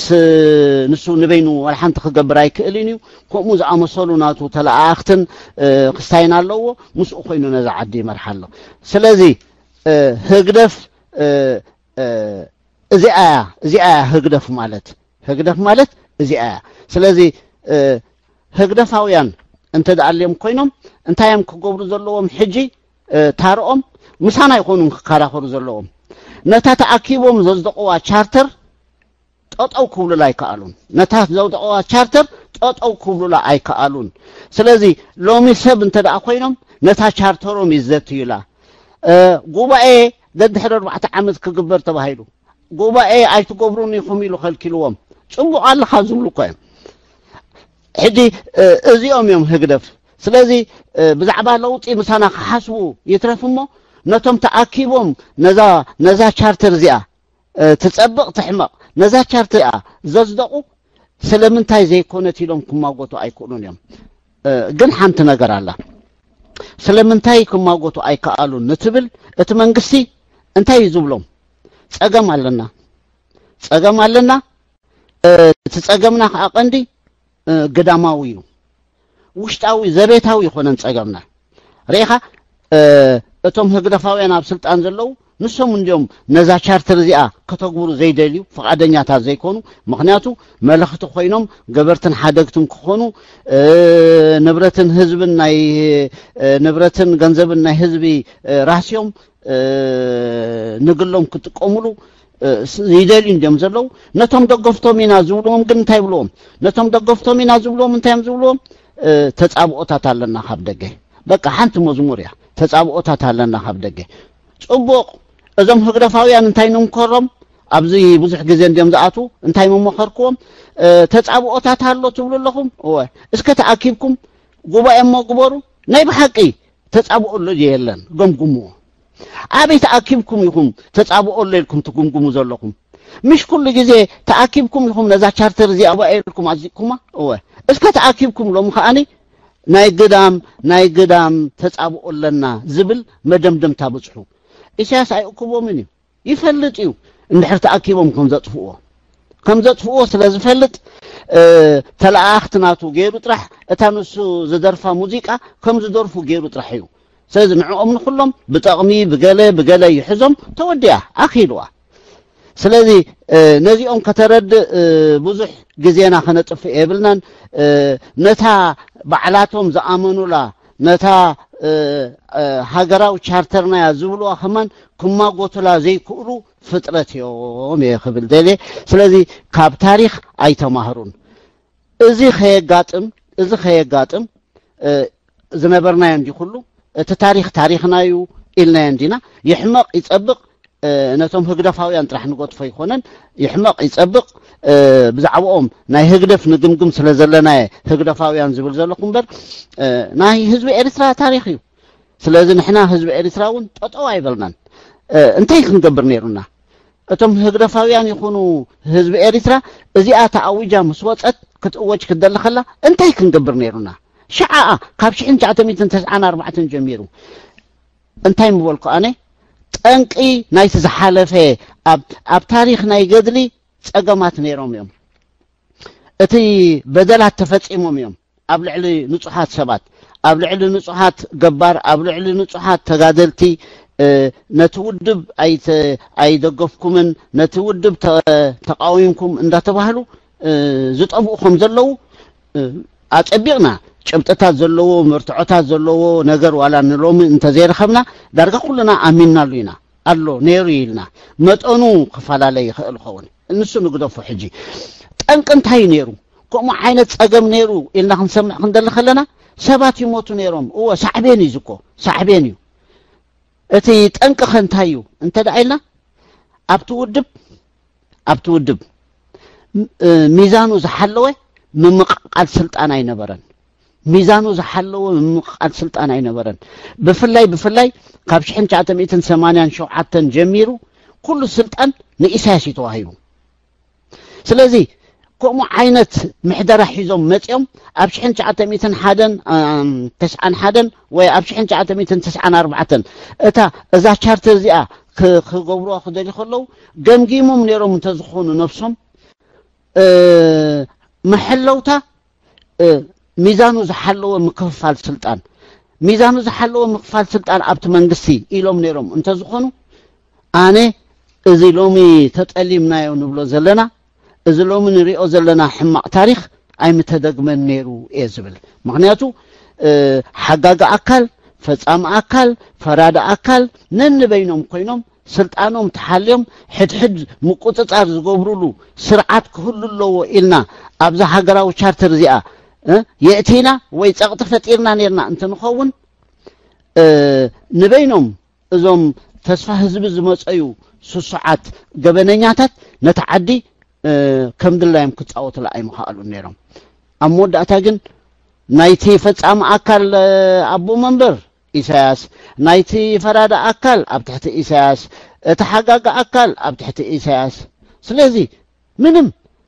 ሚዛኑ ዝሓለወ ምምቕቃል ናይ ስልጣን ስለ ዘይገበርና እዩ ነዚ እንታይ ተማሂርና እንደ ሕጂ ካብ ህግደፍ እንታይ ተማሂርና ህግደፍ ክንደይ ጽቡቕ ነገራት ተዛሪቦም እዮም ክንደይ ጽቡቕ ቻርተር ኣውፅኦም እዮም ኣብ መወዳእታ ግን ነቲ ኩነታቶም ጽቡቕ ገይሮም ስለ ዘይገምገምዎ ነቲ ዓወታቶም ጥራሕም ዝገልጽዎ ርኢኻ ከምቲ ዓንቶይ ዝበልኩኹም ነቲ ሳዕቤን ኣብቲ ገድሊ ነይሩ እወ እንታይ ፈጢሩ ተቃሊስና ጸላኢ ስዒርና ኣንጻር ኩሉ ተጻብኦታት ዘይምከት ሓይሊ ገለመለ ምስ በልዎ ሰብ ኣብኡ ጥራሕ ኣድሂቡ ኣብኡ ከም ዘድህብ እዮም ዝገብርዎ ምሽዕኡ ክሳዕ ሎሚ ናይ ናቕፋ ናይ ባፅዕ ናይ ገለመለ ናይ እሱ ጥራሕ እዮም ከርእዩና ዝውዕሉ ከም ዝኸሰረ ነጋዳይ እተን ንሱ እኮ ኩሉ ገይሮሞ እዮም ወተሃደር ግጥም እንተኣቲኻ ስዒርካ እንተደኣ ወፂኻ ጅግንነት እዩ ዓወት እዩ እሱ ካልእ ኮይኑ ነቲ ዝተፈጥረ ጉድለታት ግን ነቶም ጌጋታት እንታይ ነይሮም ጠንቂ ኢሎም ክንምርምር ስለ ዘይከኣልና ከም ህዝቢ ከም ሃገር መሐለውታ ክንገብረሉ ኣይከኣልናን ስለዚ ሓንቲ ንሳያ ንጹርነት ይጎድል ነይሩ ንሶም ክከራኸሩካ ክእሉ እዮም ሕጂ ኣብ ህዝባዊ ግንባር ከለና ታው ቃልሲና ንገብር ነርና ስለዚ ንጹርነት ዝበሃል ክንገብር ኣይንኽእልን ኢና ክብሉ ይኽእሉ እዮም ጽቡቕ ምናልባት ሕጂ እዚኣኸ መንግስቲ ምስኮንኩም ንጹርነት ዝበሃል ስለምንታይ ዘይተእትውዋ ሕድሕድ ምትሕትታት ዝበሃል ኣብዛ ቻርተር እዚኣ ስለምንታይ ዘይኣተወት እሳያ ታሕቶ እዚኣ ታቐንዲ እዚኣ ተማሊኣ ነይራ እንተትኸውን እዛ ቻርተር እዛ ጽብቕቲ ቻርተር ትበሃል ዘላ ኣይምተጨውየትን ነይራ እየ ክብል ዝፍትን ዘለኹ ስለዚ ንሕና እውን ከም ደለይቲ ፍትሒ ካብዚ እንታይና ክንመሃር ንኽእል ንሕና እውን ውድባት ኣለዋና ነተን ውድባት ኢልና ንሓስበን 20 ዓመት ዝኸውን ልዕሊኡ ንቃለስ ኣለና ንደልዮ ኣድማዕ ዝኾነ ውፅኢት ኣይረኸብናን እንታይ ተማሂርና ካብ ዝሓለፈ ጉድለትና ኢልናውን ክንግምግም የድልየና ይብል ንኻል መዓልቲ ትኹነለይ ንሳ ስለዚ ሎሚ እንታይ ተማሂርና ዝብል ኣገዳስነቱን እንታይ ተማሂርና ዝብል ኣገዳስነቱን ንሕና ከኣኒ ከም መሳርሒ ክንጥቀመሉ ክንደሊ ከለና ዝያዳ ኣብቲ ጠንቂ ዝብል ኣተኪርና እንተ ደኣ ሰሪሕና ሓዚ ክንመሃረሉን ክንልብመሉን ከም ንኽእል ንምርዳእ ኢለ እየ ናይ ዛሎሚ ኣስተምህሮይ ገይረ ምናልባሽ ብዙሕ ተዳለኹን ክኸውን ክእል እየ ብርድኡ ምክንያት ስለዚ ንናይ ሎሚ ዘዳለኽዎን ኣብዚኣ ክዓፀ ሕቶታት እንተልይኩም ሕቶን መልስን ክምልሽ የቐኒየለይ ኣለኹ ደስማዕ ደለኹም اسمع لهم اوكي ول سنقال حوي انتي ديو مسيلكا انا سي مزي زحلفه خلت سمون تشكيم كذا لها صاطن جلنسي اي ثينك زاكل تدالي خا زبل زي مدب كنحسب كلنا درجه ثلاثه سمون ابيلو خون اغاطام خوينا خا دبولا وريدو مالتيو شو مش كله صاطن مش كله استفال عليه كنتات سي زاكل تدالي خا حزبل سو صبو ايو ناي بحق اقداسي ارستيو ولاون اب تقراربا كلاتنا بعمقت كنفتشو زلنا نغرا قميطلو بعابيو هغدف كنبل كلناس كابينا نجمر كابتناتو تشارتر كاب نبغسيو كابتو سوز تبغسو متكلات كابتو سوز قمطو مريح حسابات مريح مدبات إنا خنبقس زلنا بخومخا اندحي تمليسنا جيرو دي اي جبرن ابي جيرو ابي اي جبرن نخري كلنا نابي نوصح نابتي مبقسنا مدمدمتانا ندينا ثلاثه نغينا خنغبر زلنا يلو حده تاريخ كم مهارن كم لبمن غيرنا خنوسدو خنكل علينا اسو طراي حجي تاريخ كم لبمن كم مبقسن غيرنا توسيدنا يو نعو كم لبم مبقسن غيرنا خنوسدو سلازي دلنا اينا نهقدف نمرمر زلنا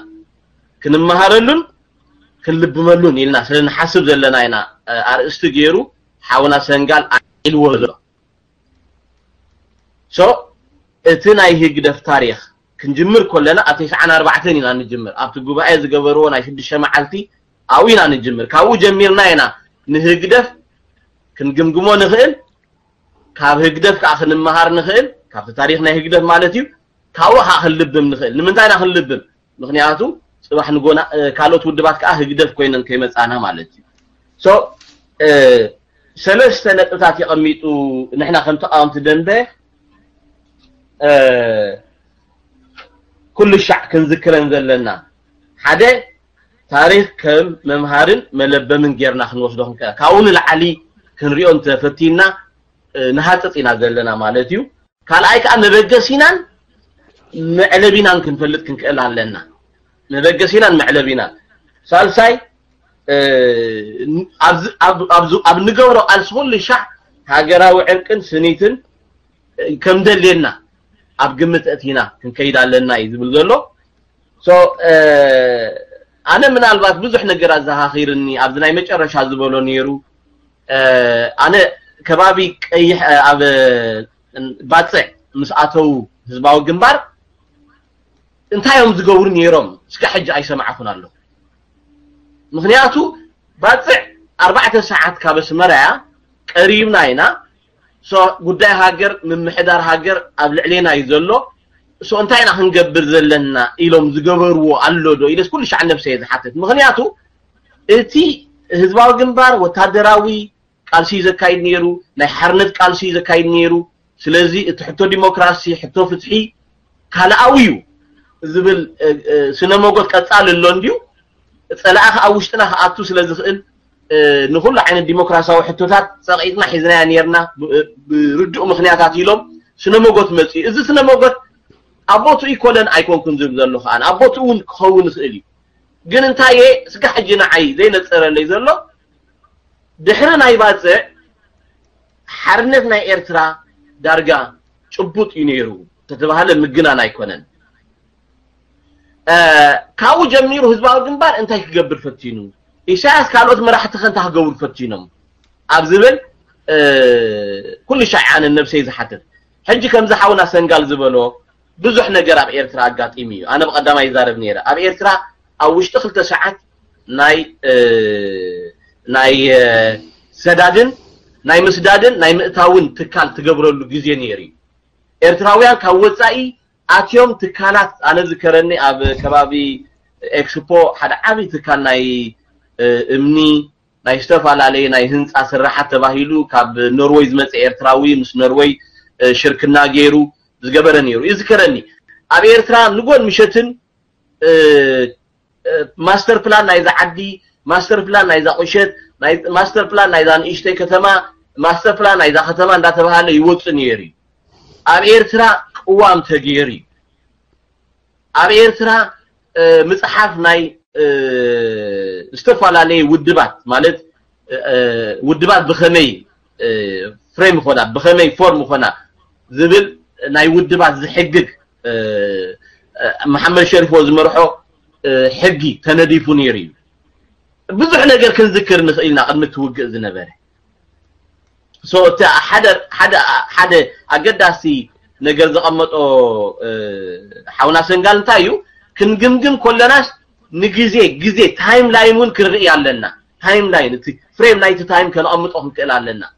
سو تقدم تسعين شو عبتن تسعين شو مونتن وجه إنه من بارو دحر وجه زنبره عبت وجه أنت عقات إيمو إذا نكبو مردعة خبرنا كنجم كلنا عبجمت كان أتولنا زبالو نجار على مالتي سو بزخله أنا نبحثهم مرسن كن كيدينا حد سب حد حتى كل تسبات كأ تمالالي سو كحطو دحريو حاونا سنغال ملس ثبيو كن حاتت كلنا تدالينا نمتا مأتو زلينا تخوين تقما يكونن جن ازي قفحت انتنا خياتنا مأتو زخون تحطو نمنتاين حتتها لنا نابيكن كيس لزدلنا حاونا سنغال كنردو انفت كنتحزو مأتو خنقبر تقما يكونن جن كأنا ويح كخون يبولون كالي انتايو نتحاونا سنغال زبلو بخالق مردعتا كنمصو نخيل سبات علينا بزبلت حجزون نتحجاجز يلو زول سنغال سلازي ابتي رئيتو خنمصو هلنا نتي حاونا سنغال زبلو بزبلت خمص زخيل تخوين بحاله انفت كنريو زلنا تخوين خا ابت رئيتو نمصو نخيلينا مالتي سو انا بحكم ملسن كن كيدينا انا منالبات كم حتو خاوربو زدلين تايو دانا حاول حساب دخاتوكم يا ريت الامر أرجع له أيانا تقول محاري أرجع تلاقي جزانا عسرت حمش تدور أي تسمعنا الله حدنا أوكي خمسة سمع الله خده أجد سمع الله أوكي أيانا تقول محاري عسرت حمش تدور دم حبكم من بلكم على فقدنيا تدخلكم مني حنسب دم أخنا حلفه الرأي تفهم تاوكا أو أبغى أخنكو حبه أجمل تقول محاري كم حفظله أجمع يلن حاونا سنقال كعب بزقات أمي شايدي بون جله وسد تاجزي كسبة من إنتان حاونا نيانا تقولوا ما رندا سمعنا خلنا أنا أجمع يلن حتى كان بلوجين كان كل عندنا توم حطوا تاتكم عندالو داني أيانا تقولوا محرم ما يكسده داني كزارة لا يكون إنك حاطتي ليلة أوكي أجمع يلن الرايمو بقول نجمع الراموت أجمع يلن أنا ده حركم اللي شيء أنا تقولوا محارب ما يكسر دمه thank you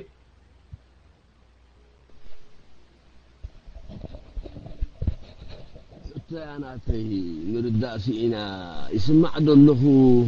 أنت يسمع أنت اللي اسكمل تتعاوني نعم يتسمع على سمعني اسكمل تتعاوني سنقال سمعني أنت اللي سمعك لنا كلنا سمعك لنا نغيب سنقال ملكتي سمعان دل هاد جمال لي كيتبلني بقى ما يفوتوني حوها حتوناتي أنا كزارب زي يكون كس حتو يعني ويا مجلس خاب بزح درادة علولو زي درادة علولو ريتون حنسب أيانا تقول محر حنسب سمعنا لها انت زي تقاقين انت تقاقين خرم دلويت تا امنغو هزباوي جنبارن هقدفين كت اوكي داني ريد هيبيرلو داني اسمع ريد هيبيرلو هو نا سنغال اسمعني لو مو ملك هابنا سنغال አይሰማኹን ايوه ይጋጨው ከይህሉውን ክትወርድ ኣለካ ምክንያቱም ስናይ ገለ ማይክ ይጋጨው ኣይክሰምዑ ምን ይኻ እንዳተዛረቡ ማለት እዩ ሶ እንተ ዘይ ሰሚዕኻ ውርት ብል ማለት እዩ ምስሰብ እሞ ኣያና መሓር ተኽሉ መሓር ወሰዳሞ ሰንጋልካ ወሪድካ ስማዓዮ ስማዕ ኸውን ምስ ወረድካ ኣብ ክልተ ማይክ ተለኹም ይጋጨው እዩ ማይክ ሰዳ ኣያና ተኽሉ መሓሪ ቀይ ሓልግስሉ ንኣያና ተኽሉ መሓሪ ኤነርጂ ኻ ኣድሕሪ ኣያና ተኽሉ መሓሪ ክትከይዲኻ ማለት እዩ ሕልፉን ስለ ዝበለይ ኦኬ موتي خاطو الله ايانا تخلو محر الله خادو تلها وتي خاطو ملا اوكي متي خلا go ahead اوه حجخه جمودو سن من استملكت هابن سنغال سمعن انت زي اللي وصاني هلو يسمعني يلن ስለዚህ ደሃን ጊዜ ከይሰርቆኩም ሕጂ ሰምዓካ ኣለኹ መስለ ንቐጽል ኦኬ ሕጂ ሰምዓኒ ኣለኻ ግን ኣብቲ መግለፂታትካ እንታይ ተማሂርና ዝብል ቴማ ብዙሕ ተማሃርክዎ ኣሎ ዝተቐበልክዎ ዘይተቐበልክዎ ኣሎ ርእይቶ ናይ ሰባት ስለ ዝኾነ ክኽበር ኣለዎ እዚ ኣብዚ ፀገም የብለይን أبتا أنا حتى دليل زلخو سنغال أمونغو هدبوي جنبارن هجدفين كتتأساسرو فتين كانير كاخا مثلني يدخل علي بيناي معكني ختراخبو خمز فتن كاي تردعتنن نسا ختبرها أسفحها ختبرها ختخيل عليك زياتا نواقع على مخنياتو مجلس نشتو خبالله هدبوي جنبار نزي زلو زمشمشن زمتن هزبن هاجرن زبتن ذكالس انت دانيرو خوين وقالسو فالسو ينيرو زي كوي زبهال زلو انت مسوعتين انت مودغن ناي تبالي هزبوي جنبار انت تقادلاي نتسن حسابن چارترن هزبوي جنبار بملوت بروغرام امينو زود كلو زنبري نزات علمات زخونة إريترا يكون انت تقادلاي بوي دمبار لذي أب جبريتو ترقومن جفيفتين ونكو خالي سنة حساب ايقون تقولون سنة حساب كالي فايل ايقون تقولون فايل ناي سعنان شوعتن ويون ناي 9 زقبر وجه جخد قول تصرح غافل أبايتا خمسوس ذيك قالوا كاب هزبي وطينا لنا يلوم مع الدروع عاو يلوم هزبي أو كيد من هزبي ناي هزبي رئيتو قديتهم سلذي انتا يجب الزلقو هزباوي جنبارن هقدفن حادئيو بيناي معكني هزباوي جنبار نذيك وانا نديك على سنيرو بمن متعمري أبزي زخونة فلاسفاون مسيون عياب ذكر الدعني خيرن زخيل يلن ندحروه ومخوينو نايجي 15 مقوام ترجم عينو برونكو كقاومين وبرو من مع الجي 15 سلذي ترجم سلذي بروجن كقاوم نايجدن اتي بروجرامين شارترن زباي جنبار سلذي تتألمه سلذي سرقو إساياس ناي هزبي رئيتون ناي هزبي دليتن نهزبي عاويلهم سلذي بيناي معكني كبلكا ديلي اندي حري تقاقيقن دحانا ابو خلقو كي وسد كي قان دحرها لاني امردا كبلكا خيلي خمنقيفتها كقبولو وزدون تقامي باللين اذي قن كقبولو زي كيل سلوزخونا بيناي معكن خمز الرخب كايو زباوي جنبارين هكدفن كتردع عنك تقيل عليك كتردع خيل علينا انا بزي يقني لي حسكم منو دو تحطي كل خاتكم يقني لي جزي خيسرقكم انتي نابخا سنغال لا نابخا مايكروفون حراي آيات أخلو محاري سمعنا دلخا سمع دلخو سمع دلخو حراي أتحطون تصرتي يا مسلاني أنا انتهي لي أمونغو هزباو جنبارن هجرفن تكنيكالي حدا يوم يلي تكنيكالي خبل كده اللي خلقو انتهي مالتيو هزباو جنبار نيرو እቲ ህዝባዊ ግንባር ዝነበረዩ ጉባኤ ኢሉ ጸዊዑ መብዛሕትኡ ኣብቲ ጉባኤ ዝተሳተፈ ህዝባዊ ግንባር እዩ ከም ዘለዎ ግን ሽዑውን እንተኾነ ካብ ደገውን ወሲኹ እዩ ኣባላት ናይ ህግደፍ ዘይነበሩ ኣባላት ናይ ህግደፍ ንክኾኑ ኢሉ ዝሓረዮም ኣብኡ ነእትይዎም እዩ ትሕቶ እንታይ ዝብል ዘለኹ ግን እታ ህግደፍ ኢና ንፅውዓ ዘለና ሎምሲ እቲ ህዝባዊ ግንባር ምስ ኣተወ ብድሕሪኡ ንሱ ጉባኤ ኢሉ ጸዊዑ ዝፈጠራ ስለ ዝኾነት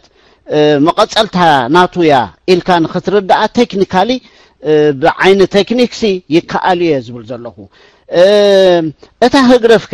እታ ህግደፍ ትበሃልኩ እቲ ሰነድ ኣውፅኣቶ ዘላ ዘንበብኩልካ እኳ እዩ እቲ ዕላማታትን ሸቶታትን ኢላ ኣውፅኣቶ ዘላ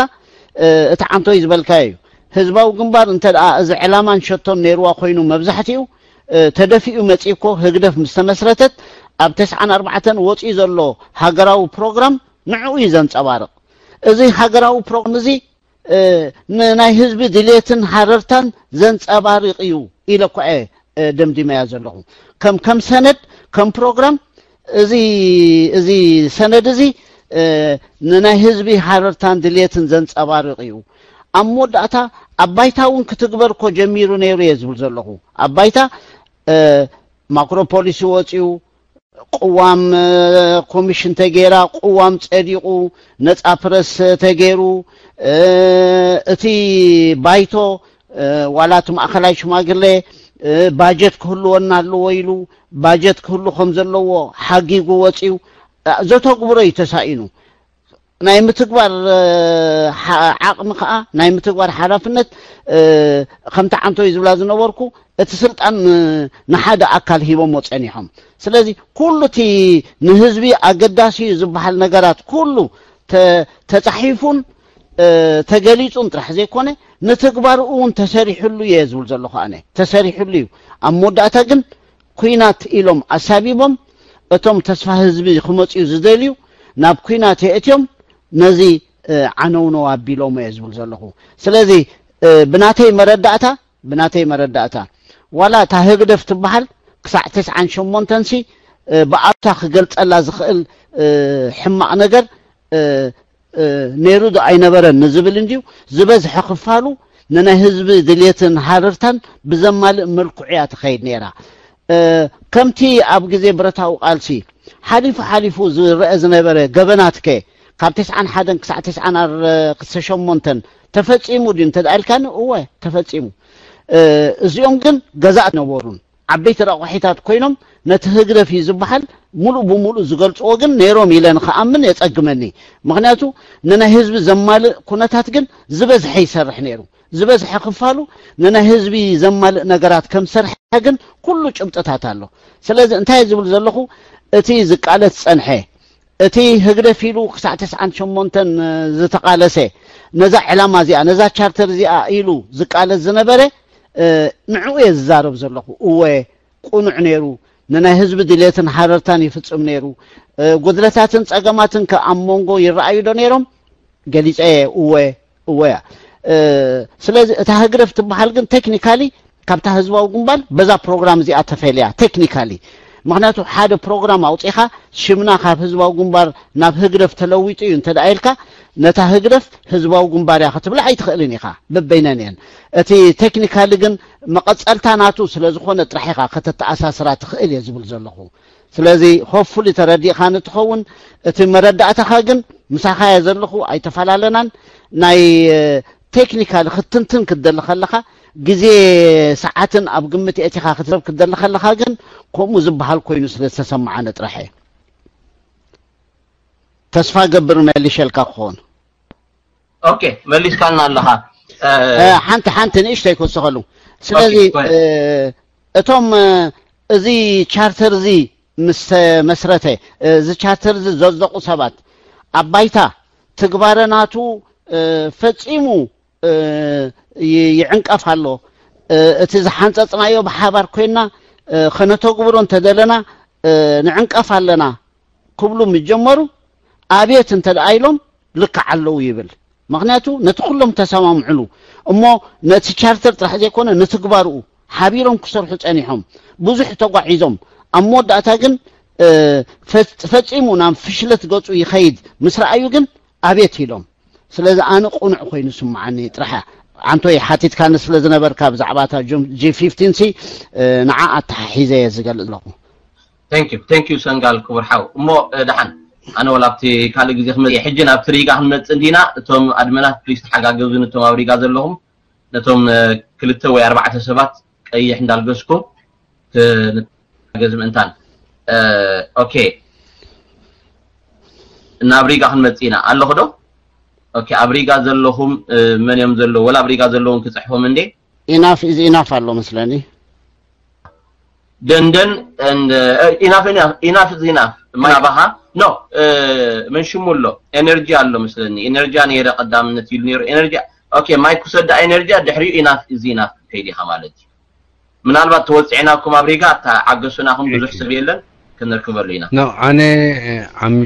كوني أتوتا كمبيوتر توتعني عند الله. زخون خوين انتايو أنا بحكي إنسانيرة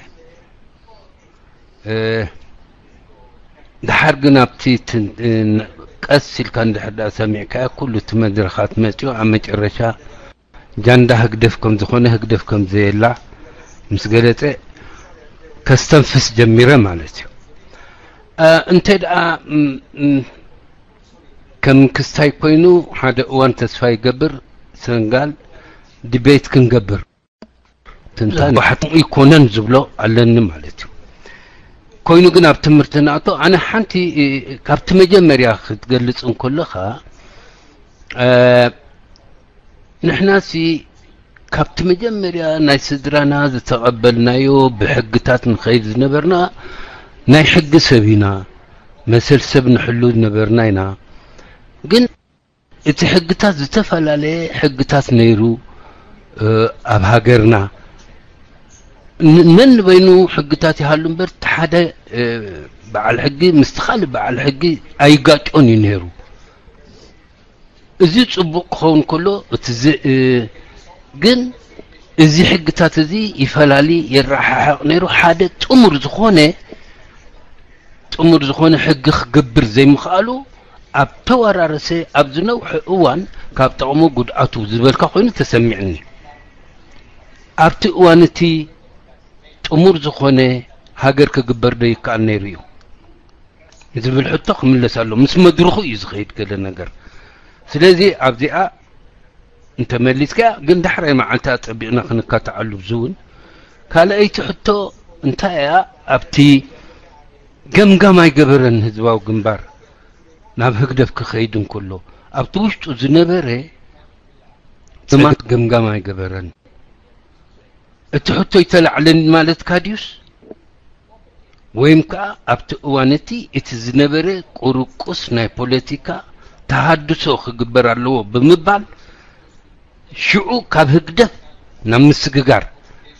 كاب هزواو قنبار نمسققار كقبر كله سقع كندي تسقمات كم زنبري بتقوبائي تعزو تدلكايو أو إيتي أنا أتصبح خنزاتي للناس زبيل تحري معالتي تعزب تدلك حجنا عخاطر إذا حطت تحري معالتي كن خنزاتي لينا بزي تعرفي أبتمج الرشاد زبيل كايا لك إسقع سبعان شمون تنزنبرة أو قدم تونا اتمدرخنا ديمقراسي خيد تفتيني قوسس بنيريو تا جيجا زبالكا أنا ونقبل لا أبتبايتو حد بومبرسين ناي كله حلف دخو خو نيرو ويو أبزي ميزان زي بلو بونخانو جيجا نيرو زبالكا نتقبلكو اتدي نزي خقبرو زخالجن بومبر خقبرو زخاله ديمقراطينا توهله بمرጫ ዶ ይኮነን ዝመጽ ነይሩት በወንበር يعني له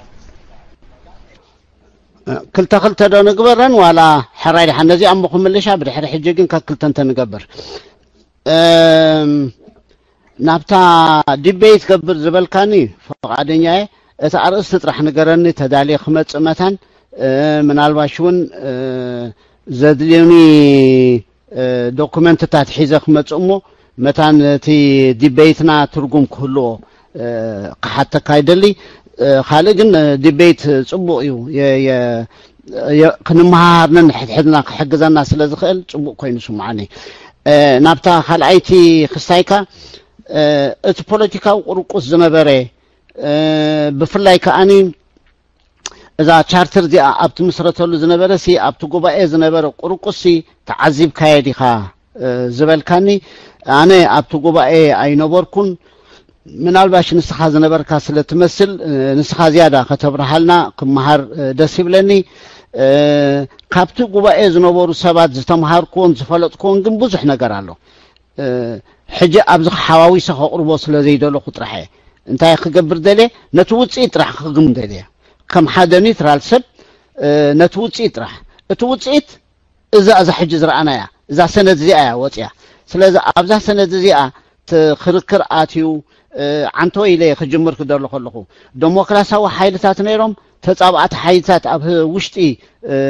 هقدف نيرم إليه جليس أنيره قروقس كم زنبره يردع سلز نوركه حج انتهى زبل زلخو جن أمود دعتا give and take نديو إن كان هبان نديو أمود دعتا جن زيا إذا سند زيا وزيا زبل زلخو أبزا سند زيا جن أبزا سند زيا أبتمج على شبع الخون دارجا خمسة قبل كايو انتهينا نبل زلنا نتي خجوم خدري خلو سلطان ناب حدا سب أب جزيلي أب حدا سب بحلفي دحر خلعي ودبا وجبائي إساسينا كل ترنا في نيرو تم بوليس بيروز بحالو ده ديبارتمنت تم ترحم حزم صرح نيرم تسمع يعملوا خون خلو ده ديبارتمنت تم ترحم حزم صرح نيرم تسمع يعملوا خون خلو قائم أو تجمع بلين تجبائي تسمع يعليو أب خلعي ودبا وجبائي جن مستراونت أقداسين عوتنا سلذي حادثب تصرح طرح خفلت على الأمبر نايكال خفلت يقولون يبحال سلذنا بري سبسة سرحات سرح نيرا حجي إذا أكايدازي حالفك كم منقست مسكونك مستراونت يدلدو أيدلن قلت إن تبل أبزا سندهم أيترينيخا قلت إن كل اللي يلوم إنفاسيس هاي جبورو لان يزبل زلقو مدرك تلويتيو حقها مدرك كلاوات كده اللي خلو برنامج كخات تلاوات اتخل ايتي اب جزي برتاو قالسي كنعوت متاني لهم حدا طرنا فطر حجرهم لهم كون خليهم منقستن هاجرن مسكونو جن سلمنتاي اتي ناي سلطان ممققال زي غبرو نسو ابو منبر ناي حقاق اكل نسو ابو منبر ناي فصام اكل نسو حلافي ناي فرداو اكل نسو حلافي ناي وتحدر كون كدل خلو اتو غباء سلمنتاي سقيلو ابت حقوسي ابت حقناتو سلمنتاي زيس فوريز بلزلخو نابنت ابزي حقناتو مكو ريخا انت خوينك ابزا تشارتر بريسيدنت دحر حجي اب اريترا كاب كلتا غزي نلعل خمرص يبلو نيلوم كو اقميطوم يوم ازي بوليتيكاو قرقس ابو شعوز خمسه جمره يزرئكا اتناي جي 15 يكون كون زبل زلو غنا ابت 94 قرقس كم زنبره يزرداكا ازي سندزن تداريخا قرقس كم زنبره يزرداكا مخناتو كله حزب زدليون زبهقن مبزحتي ابز تقميط الله ግን وحس متان كخون اتمسرح كم زحجي طلمتن عمصن مصيوم نتمسرح كيچويو اتا مقاطاصريت كاب زحلفه تاريخنا انتي نمهار طنقتاتو انتي نيرو إيلوم جمجموم نيروم انت زخونو ازيا دحر حجي حدثب ناي كل حلافه اين قبرنا ولا ابتا ترانزيشن ساعات كبلو مخالو دونيروم يا ازيا ثيوريتيكالي كومون دخاتبل اتقوز صنحه اكل جن نناتو ممخنيتا خبكا يخيليو ممخنيتا خبل كدل خلو مهدم ممخنيتا كون زلخو قاليو ممخنيتا سي بقوع خون خيليو ابزالو معلتي ناصنت مسرخبنا كنباتاتن يبلنان ናብ ህዝቢ ስልጣን ምስግጋር ን4 ዓመት እንተበልና ሞ እንታይ ፀገም ኣለዎ 4 ዓመት ከምታ ንሱ ፀንሓ ሕጂ ሒዝና ተራዳዲእና ኩልና ግን እዚአን ተሰማሚዕና አለን ዘለና እንተዳ ተተግቢረን በቃ ምልክ ዝበሃልኮ ክጠፍኡ ስልጣን ናብ ህዝቢ ክነረክብ ኢና ኢልካ ክትሓስብ ፀገም ዘይብሉን የዋፂ ኢልካ ክትሓስብ ቁኑዕውን ክኸውን ይኽእል እዩ ግን እንታይ ዝብል ዘለኹ ኣብ መወዳእታ ኣይተገብረትን ስለ ሓጓፍ ኣብኣ ስለ ዝረኸበ ንሱ ከኣኒ ክጨውያ ክኢሉ ነታ መስርሕ ነቶም ናይ ብዙሓት ፃዕሪ ኮሊፍዎ ዝብል ዘለኹ ስለዚ ናብኣ ክምለሰካ እታ ኣባሃህላይ ቁርቁስ ነይሩ ዶ ትፈልጥ ዲኻ ዝበልካኒ ኣይነበርኩን ኣይፈልጥን ኣብኡ ዝነበሩ ግን ካብ ዳንኤል ጀሚር ካብ ሃይለ ድሩዕ ጀሚሮም ይነግሩን ስለ ዝነበሩ እዛ ምናልባት ዘይሓሰብኩዋ ይኣትለኹም በር እዛ ሃገራዊ ቻርተር እዚኣ 5 ሰባት እዮም ኣዳልዮማ 5 ሰባት ከዳልውዋ ክደልዩ ከለው ካብቶም 5 ሰባት ሕጂ ድሩዕ ጥራሕ እዩ ምስ ስርዓት ዘየለ ኣብዛ ከዳሉ ክደሉ ከሎ ከም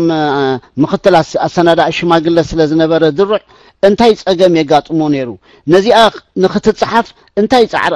ኣካይዱ ኣነ ባዕለ ይፈልጥ ሕጂ ግን ኣብኡ ምዝራብ ኣይደለኹን ምክንያቱ እንታይ ደለ እንታይ ተማሂርና እንዳበልናሲ ካብ ዝሓለፈ ጉድለታትና ጠንቁ የገድሰና እዩ ክንመሃረሉን ክንልብመሙሉን ስለ ዘለና እዩ ኣብ ዝብል ጥራሕ ኣተኲርና ንስራሕ ዝብል ዘለኹሞ ብከምኣ ክትርዳእለይ ምደለኹ እታ ያታዊ ታሪክ ነይሩና